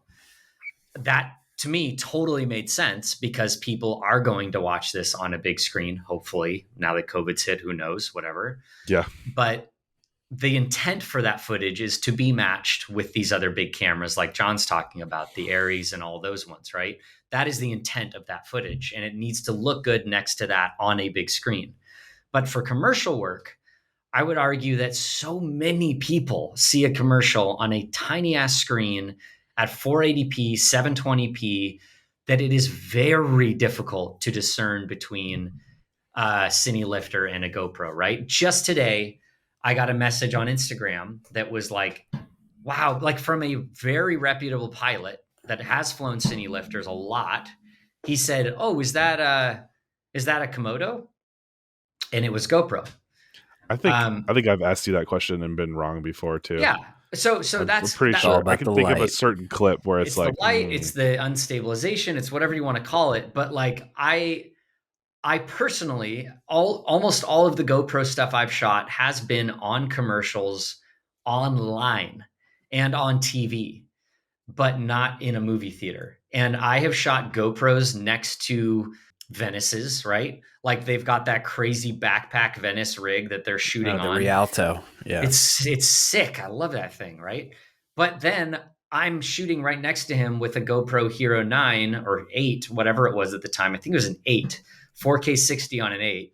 And he has that Rialto. And then in his hand, this is the DP, in his hand, he has an Insta360 1R that he's shooting with, right? mm-hmm. And in my mind, that in that moment, it kind of blew my mind, right? I was like, this dude is a very well-known DP, and here he is slinging around an Insta360 and GoPros next to a Rialto, going into a big car commercial, and Sure. my shots made it into that commercial, right? And so, I what I boil it down to is you have a DP on one end of the spectrum and you have one on the very other end, right?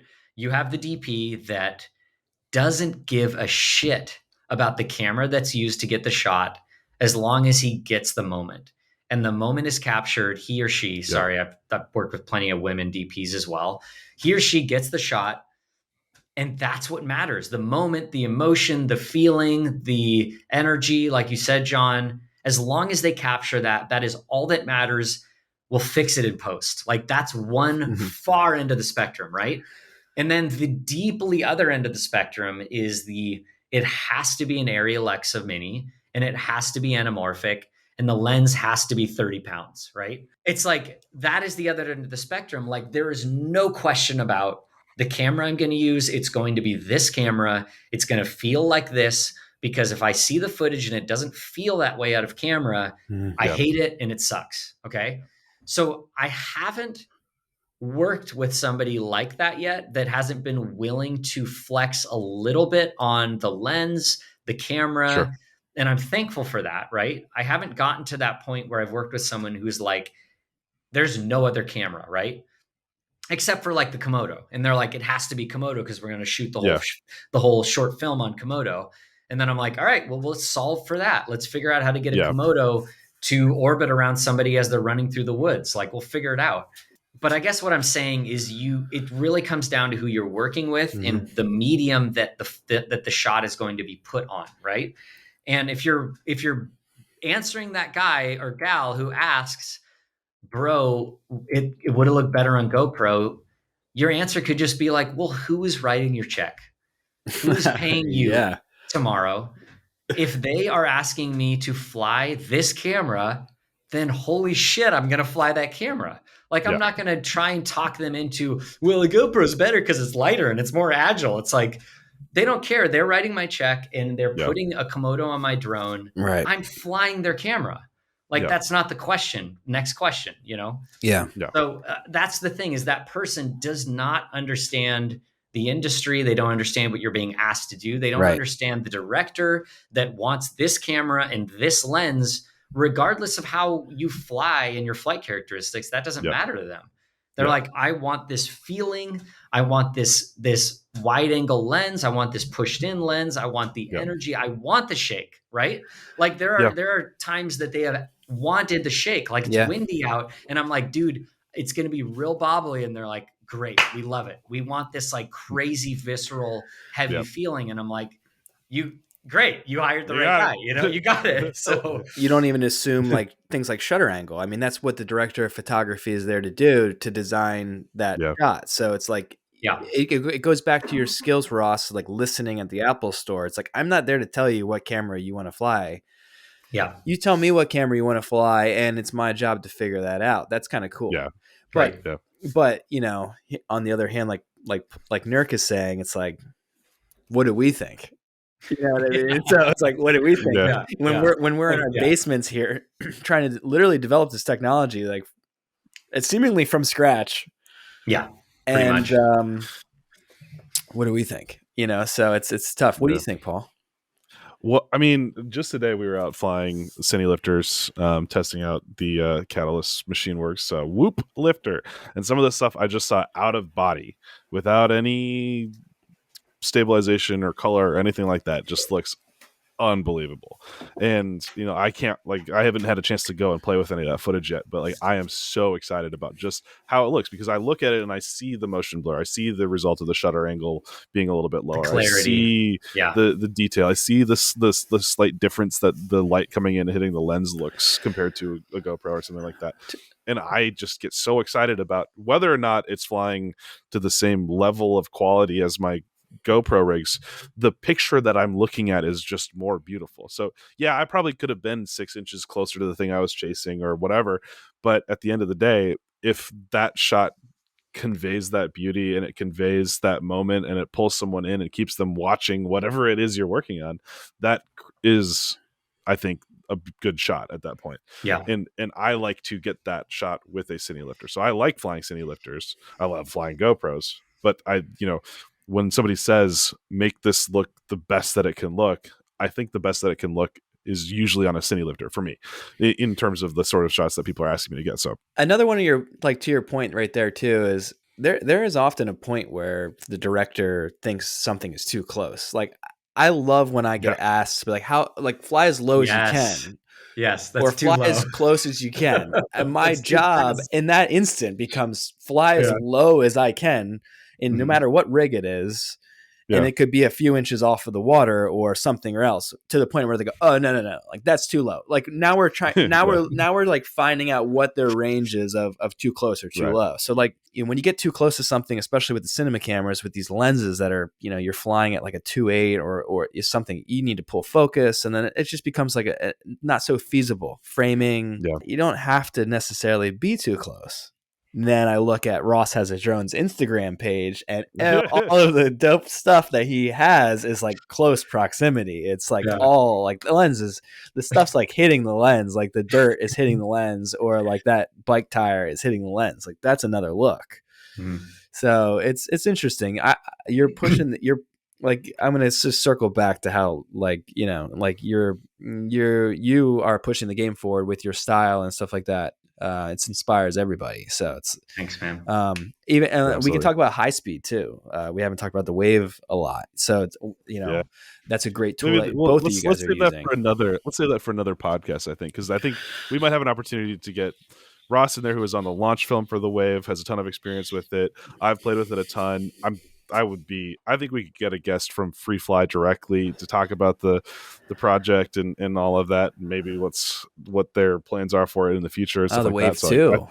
Who knows? Who knows? But I think there would be a big opportunity. Size of a GoPro. Let's have a slow-mo episode of the Good Flight podcast featuring Ross and Free Fly. I think that'd be sick. Let's do it. But on that note, I want to get into some React stuff, because I really like doing this segment, because it gives us an opportunity to look at cool stuff, but then also to react to it and talk about like why we do or don't like something. We've had stuff on here where it absolutely slapped, and then we've had stuff where I talk shit and then they sent messages later and were like, yo, why were you talking crap on our stuff? Which was pretty funny. And you're like, cool. You're welcome. And I wasn't even talking that much bad. Yeah, it's just like, you're welcome for the exposure. No. Jesus. So what we like to do every episode is do this React segment. I think we just introduced it, but we're having Winston join us here in the hot seat. Winston has pulled a selection of clips from the Winston can't hear you guys, just FYI. But we pulled a selection of clips from the some okay pilots. We're gonna start with a couple like mediocre flights from a mediocre pilot, and then move on to some more stuff. And then, but yeah, so the goal is just to talk over it and talk about what we see, what we like, what we don't like, and just have some fun with it. So, Winston, what do you got for us? Awesome. All right, so our FPV footage sommelier, was that what it was for me? Yeah. It's been a while since I worked something up for you. So the first clip we have is, well, none other than Mr. Ross has a drone. So I won't forget when I saw this clip. I follow the Subaru guys and the people that do the production on this, and it's awesome to watch. And when I saw this, I was like, wait, who was that? And I had to look up who it was. It was kind of cool to see that, like, wait, that was Ross? Awesome. I was just happy for him. You had to do this. Thank you, So what's man. the background here, Ross? First of all, Travis Pastrana, freaking sick. Legend. Ripping around in his Subi. The story behind this is I got a call from Motion State 2 days before it. And they said, hey, we're working for this company. We're going to do some like rally out in the woods. Are you free? And I said, yeah, I'm free. And I showed up. And it was the night before I showed up that I was actually told it was going to be Travis. And also on site was one of the world's best bike riders. His name is Brandon Semyonuk. I don't know how to pronounce his last name, but Fair. he is like, it's rare that I feel this way, but he is an artist on a bike. Like the way that he can ride his bike is artistry, and it's insane. And someday I'll film him. But anyways, he and Travis were doing circuits on this, and I heard that both of them would be there, and I was just like, holy shit, right? This is a fun situation because this shot was done on GoPro Hero 9 24 unstabilized 48 shutter, right? A 180 shutter.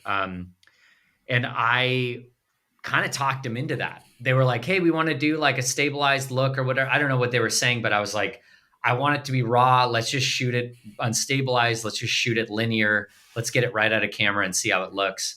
And so I was flying a hydrophobe. Is the first time I'd done a bunch of test flying with it, and it was from Troy at Quad Standard. Yep. And it ended Don't you have to fly a hydrophobe in the Seattle area? Like, there's no option. Yeah, it's always wet. Yeah, like it's just everything's wet all the time. Like, I mean, yeah, it's a little damp a lot of the times, but usually just send it. So Shout out to Andy. Shout out to Andy Shen. Let's go. So yeah, they basically, this was such a scrappy shoot where they just said, find a spot in the woods that works and go shoot it. And so I found a corner that I could stand on. You'll actually, this is fun. You can see me in the clip. Yes. Those are the best. So I'm wearing a bright orange jacket. Of course. And it's only like 2 frames, but you can see me in the clip. there it is. Yeah. Hey, there it is. Nice. But you never would have seen me, right? Unless I told you that. Until you said bright orange jacket, I wasn't even noticing. Yep. So the funny thing is, at the end of the clip, my frantic flying directly up is because I had lost signal, completely lost signal. Right here, I go straight up. And I'm like, Ree! And I hit a branch, like on my way out of the tree cover. I hit a branch and it actually sticks on my lens and is like dangling in front of my camera. Oh, gosh. And so once I regained signal, I was like 100 feet above the trees with a branch just like hanging off of the drone. And I think I posted the raw clip later where you can just hear the wee, poo, wee. And it was like, it's a branch and keeps going. But no, it's digital, but it was such dense trees. So dense. That dense like, it just, dense and wet. So anyways, I love that clip. It's one of the first clips where I could hear the car over my prop noise. Like really loud over the prop noise. Yeah, dude. That's straight out of rally. That's the energy that you're capturing, with this style of flight is rally racing. That's one of my favorite types of racing. Period. Did I leave the props in the prop noise? I'm trying to. Well, we can't hear the noise on this. Yeah, we can't hear on this, but fine. You know what?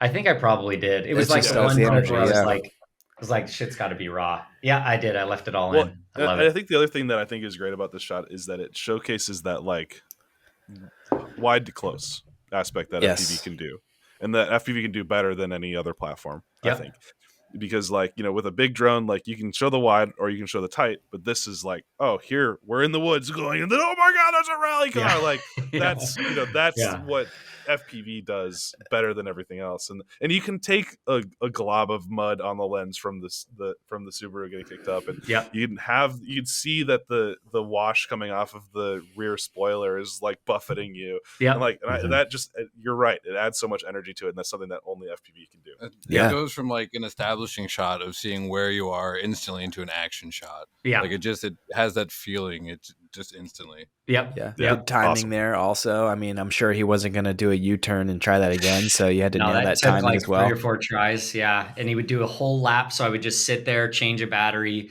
I'd hear him You coming. just hear, "Rah!" And I would just be like, I'd hear this like, rap, rap, rap, rap, rap, rap, and I would be like, oh shit, I got to get up. So I'd arm, like take off from my hand, send it up, and just, I would do this. I would go, yep, look down. Yep. Yep, look down. And then finally I'd go, yep. And I saw him and I just dove it and like went with him. Yes. This is why you need a Winston to come be there as your timing guy. Yeah. Because Yeah. something about Winston and I have figured out how to do timing right. Like I he love just knows that. how to communicate like the right amount of time. So like it would have just been like, okay, dive. And I just dive. Oh, there's the time. Great, perfect. Heck yeah. Awesome. Hey. Winston, what do you got for us next? yeah, you heard all of that, didn't Did you meet Travis? Awesome. All right, guys. So Did the you get a next chance clip to is talk to Travis? I saw him at a distance and I got a gut feeling that like he just wanted to go home. And I was like, I'll let him be who he is. He's got a lot of shit going on, so I just let him go. But he's on the other side. I got of to the meet world, Brandon, which was really cool because I've seen his stuff and he is a monster. So Nice. I'll send you guys his stuff later. He's crazy. So. Excellent. sick. Would love that. All right, Winston, what's next? All right, so this clip is also from our buddy Ross here. Another mediocre And what made drone this pilot. one grab my attention is recently me and Paul went down and got to do something, kind of test out different cameras with the guys, and even just you stepped it up with this one, just to see this and how it was captured and the framing on it. Was Thanks, dude. Right away. Yeah, free fly wave. We're looking at some high speed. this is the wave, right? Footage. Yeah, it's the wave. Yeah. This has to be like someone asked me what my favorite shot was from the whole year, and this is easily my favorite shot. Like it's just, especially the second clip where I basically matrix around the back of him as he's like touching the fender, and you can see it, and it's just like it's nuts. And then the fact that he freaking lands on the like on the back on his feet there, Yeah. like just to close it out was insane. What? Yeah, he's on a wheelie. He's using half his wheels, and he already has half of the wheels that most people normally have. It's just insane. Yeah. So then wait, this That is one my there. favorite clip Yeah. right here. Unbelievable. Oh, Yeah. But Yeah. And you one made of the wave look good too. Yeah. Like the wave is not an the easy wave camera is to shoot with. hard to make look And good. that Yeah. looks so good. Oh, You the need lighting that was light. perfect. Yeah. And And it is harder to chase motocross than I thought it was going to be. Yeah. Like especially off of like on the ground, whatever. But like when they go in the air, Yep.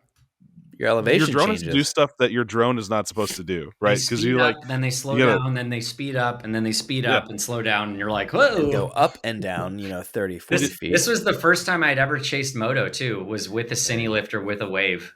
They were like, hey, we want to do, I was shooting with this guy, Kurt Morgan in LA. And he was like, hey, I want to go test the wave before we go shoot for Titleist with it. And I was like, Yeah.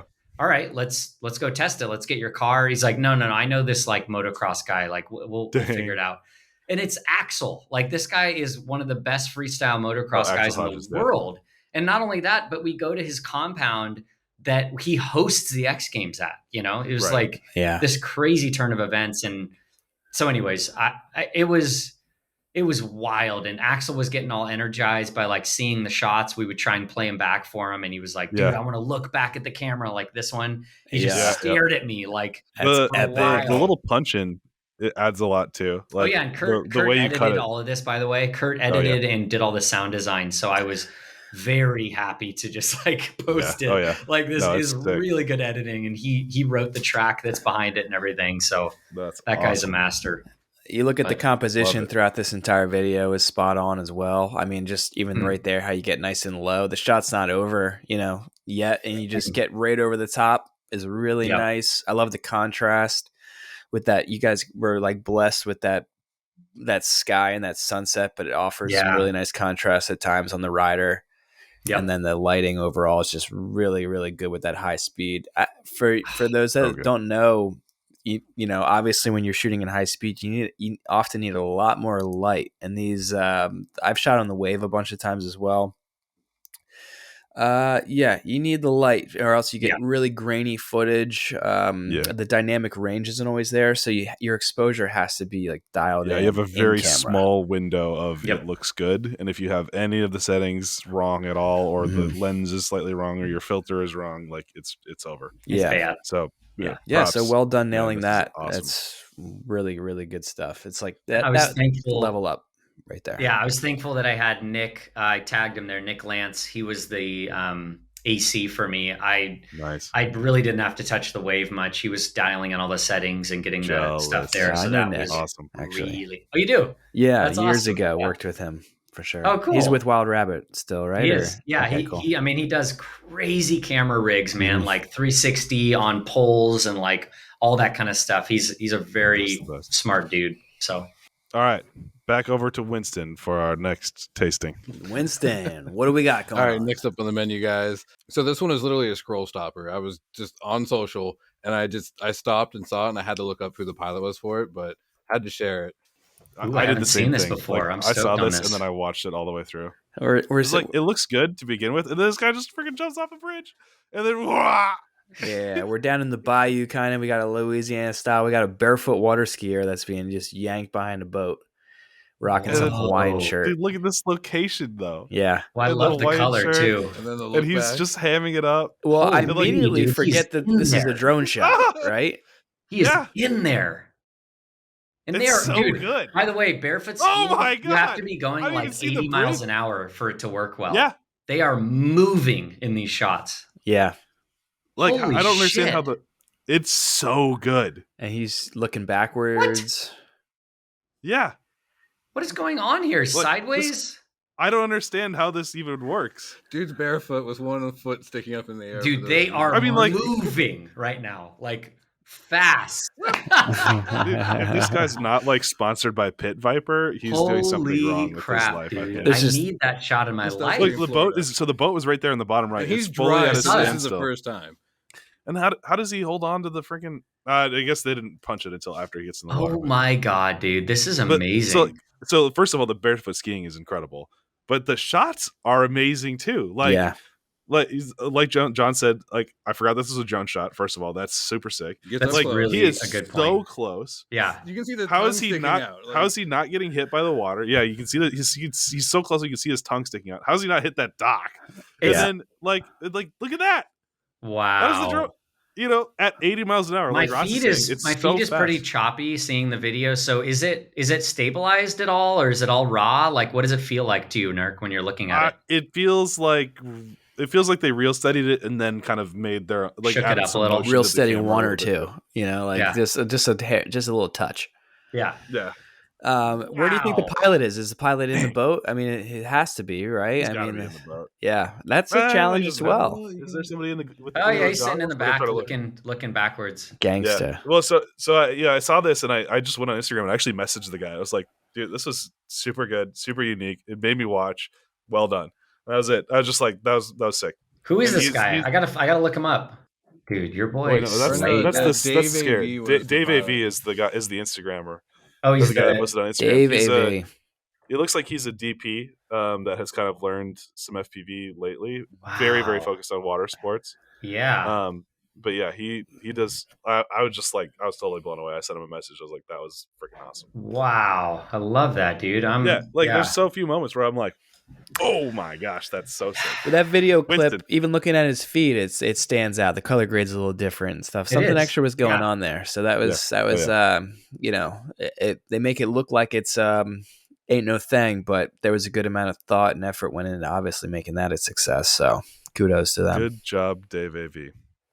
All right, Winston, bring us along. All right, so on to the next clip. This is something that, again, kind of caught my eye because not everyone gets the opportunity to do some of the things that those of us here get to do. And I saw this, and it just made me kind of sit back, think, and enjoy it. But what this is Tommy, which, oh my God, some of us know him as, was on a job in downtown LA. Oh He yeah. had time before everyone showed up and got to go fly and hang out and do like a test and tune flight in downtown LA shut down. And I just Yeah. like the idea of this being a cine lifter, going out, having a blast. It was shut down just for you. Like, how many people saw this and just said, "Who is this guy?" You know? Yeah, absolutely. It's like the locations that this job can take you to. Downtown LA has got to be one of the best. So he's tuning it up here. Is that what he's doing? He was just practicing. Like the rest of the crew hadn't showed up yet. They needed to do a test flight, so he kind of turned it into a bit of a freestyle opportunity.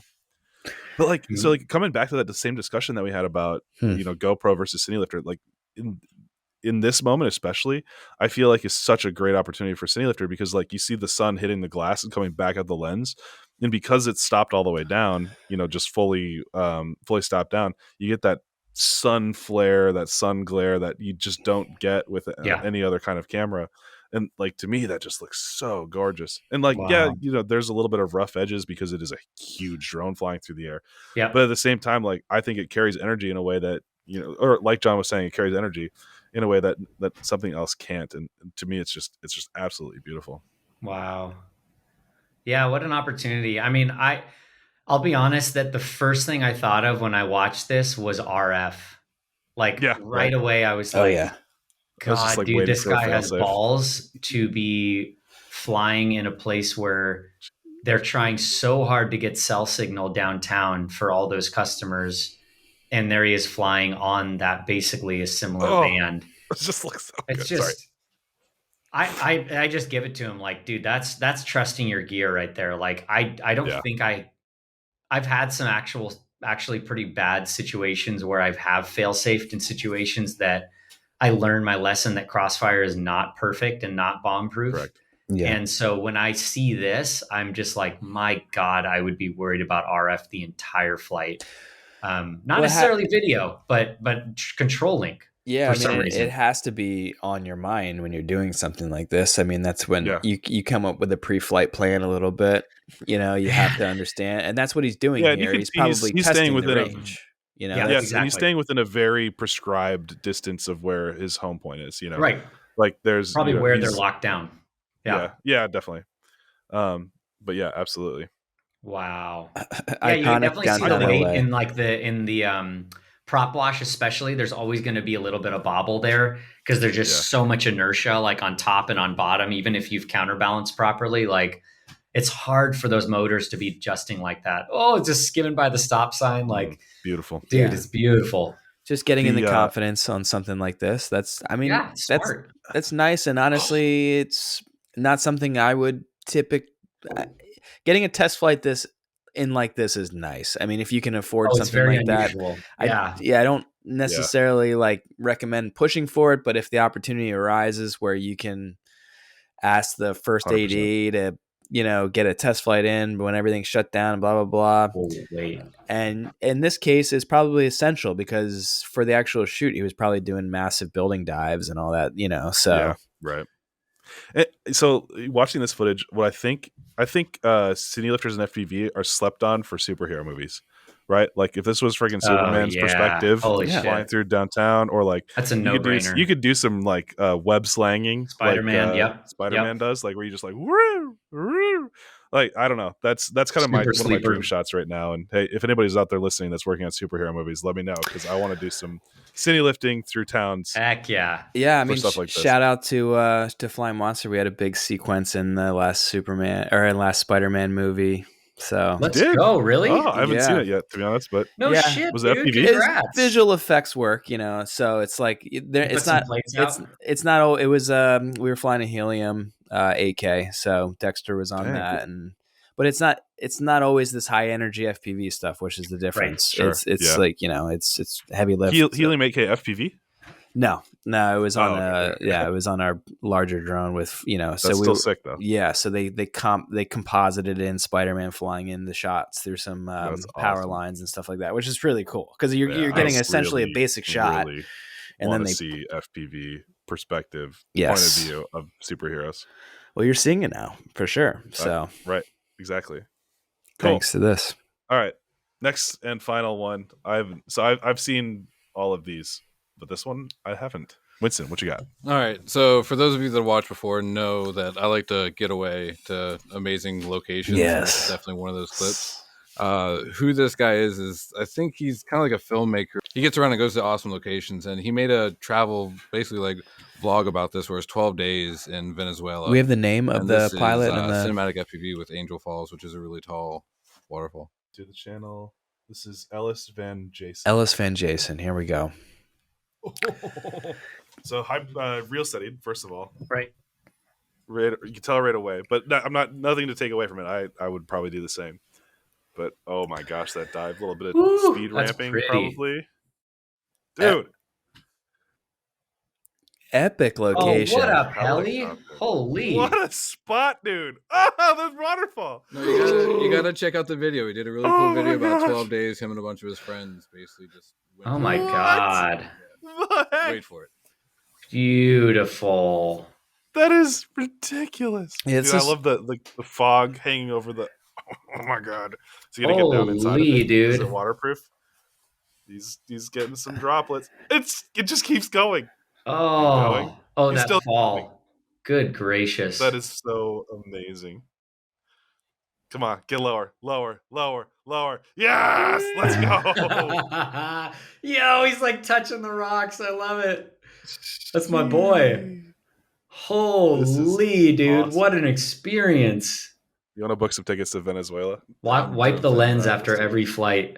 Oh my gosh! Look at this. Yeah. The sun, the clouds. Wow. Yeah, after I had the privilege of flying in Alaska this last year, and I was doing the mountains were 3,000 feet high, and after every time I would come in and land, I would just like give my little drone a kiss, because you never know if it's coming back or not.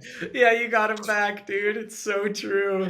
See, You I just kinda- send it and hope. What would this look like with a cine lifter? Oh god. Like, oh my gosh! Put silicone like on with the every sun chip flares with possible. just use some cheap just get a couple of BGH ones. Yeah, Still just looks toss really them on good. there, yeah. That helicopter. Yeah, Z-Cam. Oh, that I mean, if heli we're gonna do is this- hot, dude. That is hot. Yeah, Yeah, Woo! I bet Adds you a would lot look pretty to it. good. So it's like Oh, the cloud cover. Come on. Whatever, dude. What The freaking rainbow. ever. There's a rainbow. Oh, there's That a just rainbow appears. in the water. He created that There's rainbow. a double Oh. rainbow. That'll pull up. What a joke. John, you got to watch this clean on your computer if you haven't already. It's incredible. Yeah, this is Gosh. really, really cool. I like also the perspective, like those little wide shots where he's 2 miles away looking back at the cliff is really Yeah. nice too. Yeah, it's Yeah. well cut. Like this shot, you know what I mean? Like we are out here, and where that pilot is, I have no idea. No, Wow. The problem is you can't be at the top of the cliff because then you don't get RF at the bottom of the cliff, Whoa, over the hot chopper. That's right? Oh, that's So very That's sketchy, not yeah. for me. Bless his heart for that. where would you guys never. be? Where would you be? Where is the pilot? Like, where do you guys think? He's got to be God, bottom. He's got to He's be bottom. Oh my got god. to be bottom, probably like a quarter mile out from the base. Yeah, because he didn't adventure very far back in the top of the waterfall. Yes. Like he was always just diving it, right? So he's got to be he's got to be bottom. But it's so heavily wooded down there. Like he must have found a good spot. It Well, looked here's like pretty- it was not so bad. Oh wow, it's- yeah, he's far back here, but Yeah. it It doesn't doesn't go very include a far down. dive though. Wait, Yeah, see, See, it cuts. Yeah. yeah. So he was in the I think helicopter. he He's did in the both. chopper. I think he Okay. did both bottom and top. You think he's in the helicopter? No. I don't think All he's right. in the helicopter. 3-minute Fun flight fact, time. You guys, I just learned this on Cine Lifters, and it's a good bit of info to know. Helicopter blades spin at like 800 to 900 megahertz. Oh, Some of them. So there have been guys that have tried to arm while a heli is active, like either under the heli or nearby it, and they can't arm because they're fail-safing constantly because the blades are like cutting out their RF. John, you look like you know something. Oh, weird. I mean, the interference like 900. I mean, that's interesting. I've never heard of helicopter rotors like matching in. I just know that interference is a pain in the ass, and some crazy things happens. I'm not surprised by that. That's interesting. Okay, another point I want to make about the video. This is like such a niche pet peeve of mine. It's so niche. I feel like no one else notices it, but I'm hoping that at least you guys would notice, so I don't feel crazy. But when somebody puts a different, how do you say it? they have a timeline. Say the timeline's 30 frames per second. Oh yeah, And they the put stuttering. like 45 in or like 25 in, and they're dropping a frame or adding a frame or something. It always catches my eye. Like immediately I see it and I'm like, oh, it pulls me out of the clip. I'm like lost in that. And it's usually when they're doing like a gradual speed ramp or they've just taken the clip and dragged it just a little bit, right? And then it's not mathematically landing on the, like if it's 15 frames, great. If it's 60, great, right? And like, I don't know what it is, but when I see that, I'm like, no, like it's not smooth, it's not clean, I'm lost. Like, and that brings you out of it. I definitely notice it, but I immediately forgave it because I do the same thing all the time. Optical, I know in Premiere Pro you can try optical flow. That's that'll works kind of for certain things. It's a bit better than frame blending. I think frame blending is like a bit more motion blur, but there's like little interpolated frame.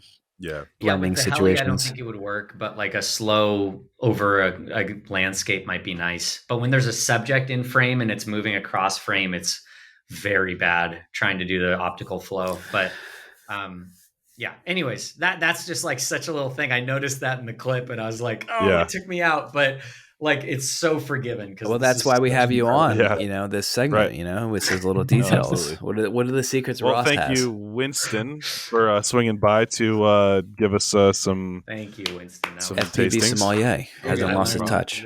Man alive, that's beautiful. Awesome.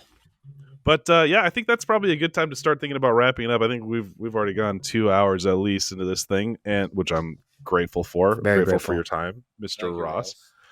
So I just want to thank you for taking the time to kind of talk about your expertise, your journey. Right, I think that a lot of people will find that inspiring, and that you're taking a way to you're finding a way to go after a career in FPV by having that grit, having that grind, finding a way to make it happen.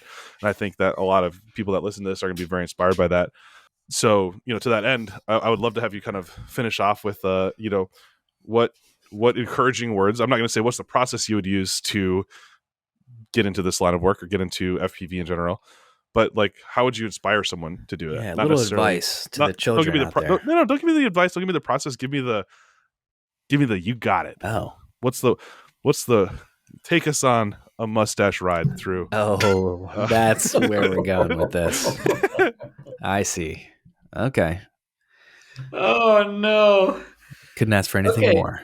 Yeah, well, we might cut that out. Inspiring outro, sure.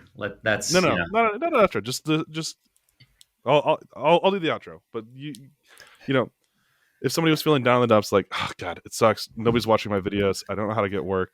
I've got all this cool stuff, but nobody's seen it. What are you gonna say to them? I'm gonna say the worst someone can say is no.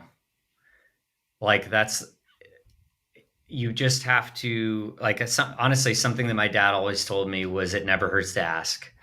It never hurts to ask. Like, be the squeaky wheel. Send it. If they didn't read it, send it again. If they didn't respond, send it again. Send something else. Say, hey. That's literally how I met my wife. We met on a dating app. I sent something. She read it and didn't respond. And I sent another one. And she was like, fine, I'll hang out with you. And now she brings you wine while you're on a podcast. It's great. So as the breadwinner, I would just say just it never hurts to ask. Keep trying, keep sending, keep sharing, and someone will see it. Like that's what's going to happen is someone will see it and they'll recognize the talent if it's there, and they'll recognize the quality, I just keep trying, like, if that's what you're looking for. So awesome. John? I love that. And I can't do anything better. Ross, thanks for coming on the show. Thanks for getting us like back out here on the podcast in like almost a year. For sure. I really appreciate it. Nurk, hopefully we're going to be doing many more of these obviously in the future. So it's definitely, thank you too. Appreciate it. So one thing that we want to kind of leave the whole thing on is kind of give you an opportunity to pitch whatever you've got going on. So, whether that's social or projects or things coming out, things that people should be watching for in the next few weeks or something like that, of like something that is coming out. But yeah, use this as an opportunity to pitch yourself and pitch people on going to check out Ross. Wow. Okay. My YouTube channel is like a lesser known thing. I have like, I think 2K subscribers on there. Not that subscribers matter at all on YouTube, unless you're up in like the millions. I don't know. I'm a little pessimistic about YouTube, but I have some content on there that I do not have on my Instagram page. Some really cool stuff that really only feels good in 16:9. So go by and check that out. My favorite clip to this day, I think one of my favorite edits that I've done, it is on Instagram, but in its full glory, is Time to Dive. I love that video that I made. And I honestly, without sounding boastful, I love watching it. Like I go back and watch it because I know how much time I spent on it and I know how much care I put into the feeling and the flow and the cadence. I love that video. So Time to Dive, check it out on YouTube. It's one of my favorites. Absolutely. I definitely have videos that I feel the same way about, where it's not like, and it's not even like the ones that people would expect. Like it's just like, but like I love watching that one because I know how much went into it. Yeah. But yeah. So everybody that's watching, listening, there's gonna be tons of links to Ross's stuff down in the description below. So go subscribe, go hit the notification bell, go follow him on Instagram, go keep pestering him on dating apps until he goes out with you. Whatever you need to do. So Ross, thank you so much for joining us on the Good Flight podcast. It's been an absolute pleasure to have you here. I'm inspired. I want to go out and create more. I want to go send some emails and try to get people's attention and get stuff done. For everybody that's watching the Good Flight, thank you so much for joining us for this. Hopefully we're going to be doing some more. We've got another couple of guests already lined up that we're definitely going to be recording here in the next few while. I'm going to say that really non-committally. But we love making this for you. So if you could help us out by subscribing to the YouTube page, as well as leaving reviews on Apple Podcasts and all that kind of good stuff, where it helps us get in front of more people to tell more Good Flight stories. Yeah, John, share it with your friends. Share it with your friends, people. We're out here for you guys. We're out here, you know what I mean? It's like we're a community, okay? This is like my little part about how to give back to the community. I hope you guys enjoy it. But share it with your friends. Get other people into FPV. Get other people into drones. And let us know what you guys want to talk about or what you want to hear about, because we could really definitely, we could take it in many, many different ways. This is we're all very thankful. We're all very very fortunate to be a part of this. Yeah. And let's just keep it going. So thank you guys very much for listening to the Good Flight podcast. Song said that you gotta hear it twice.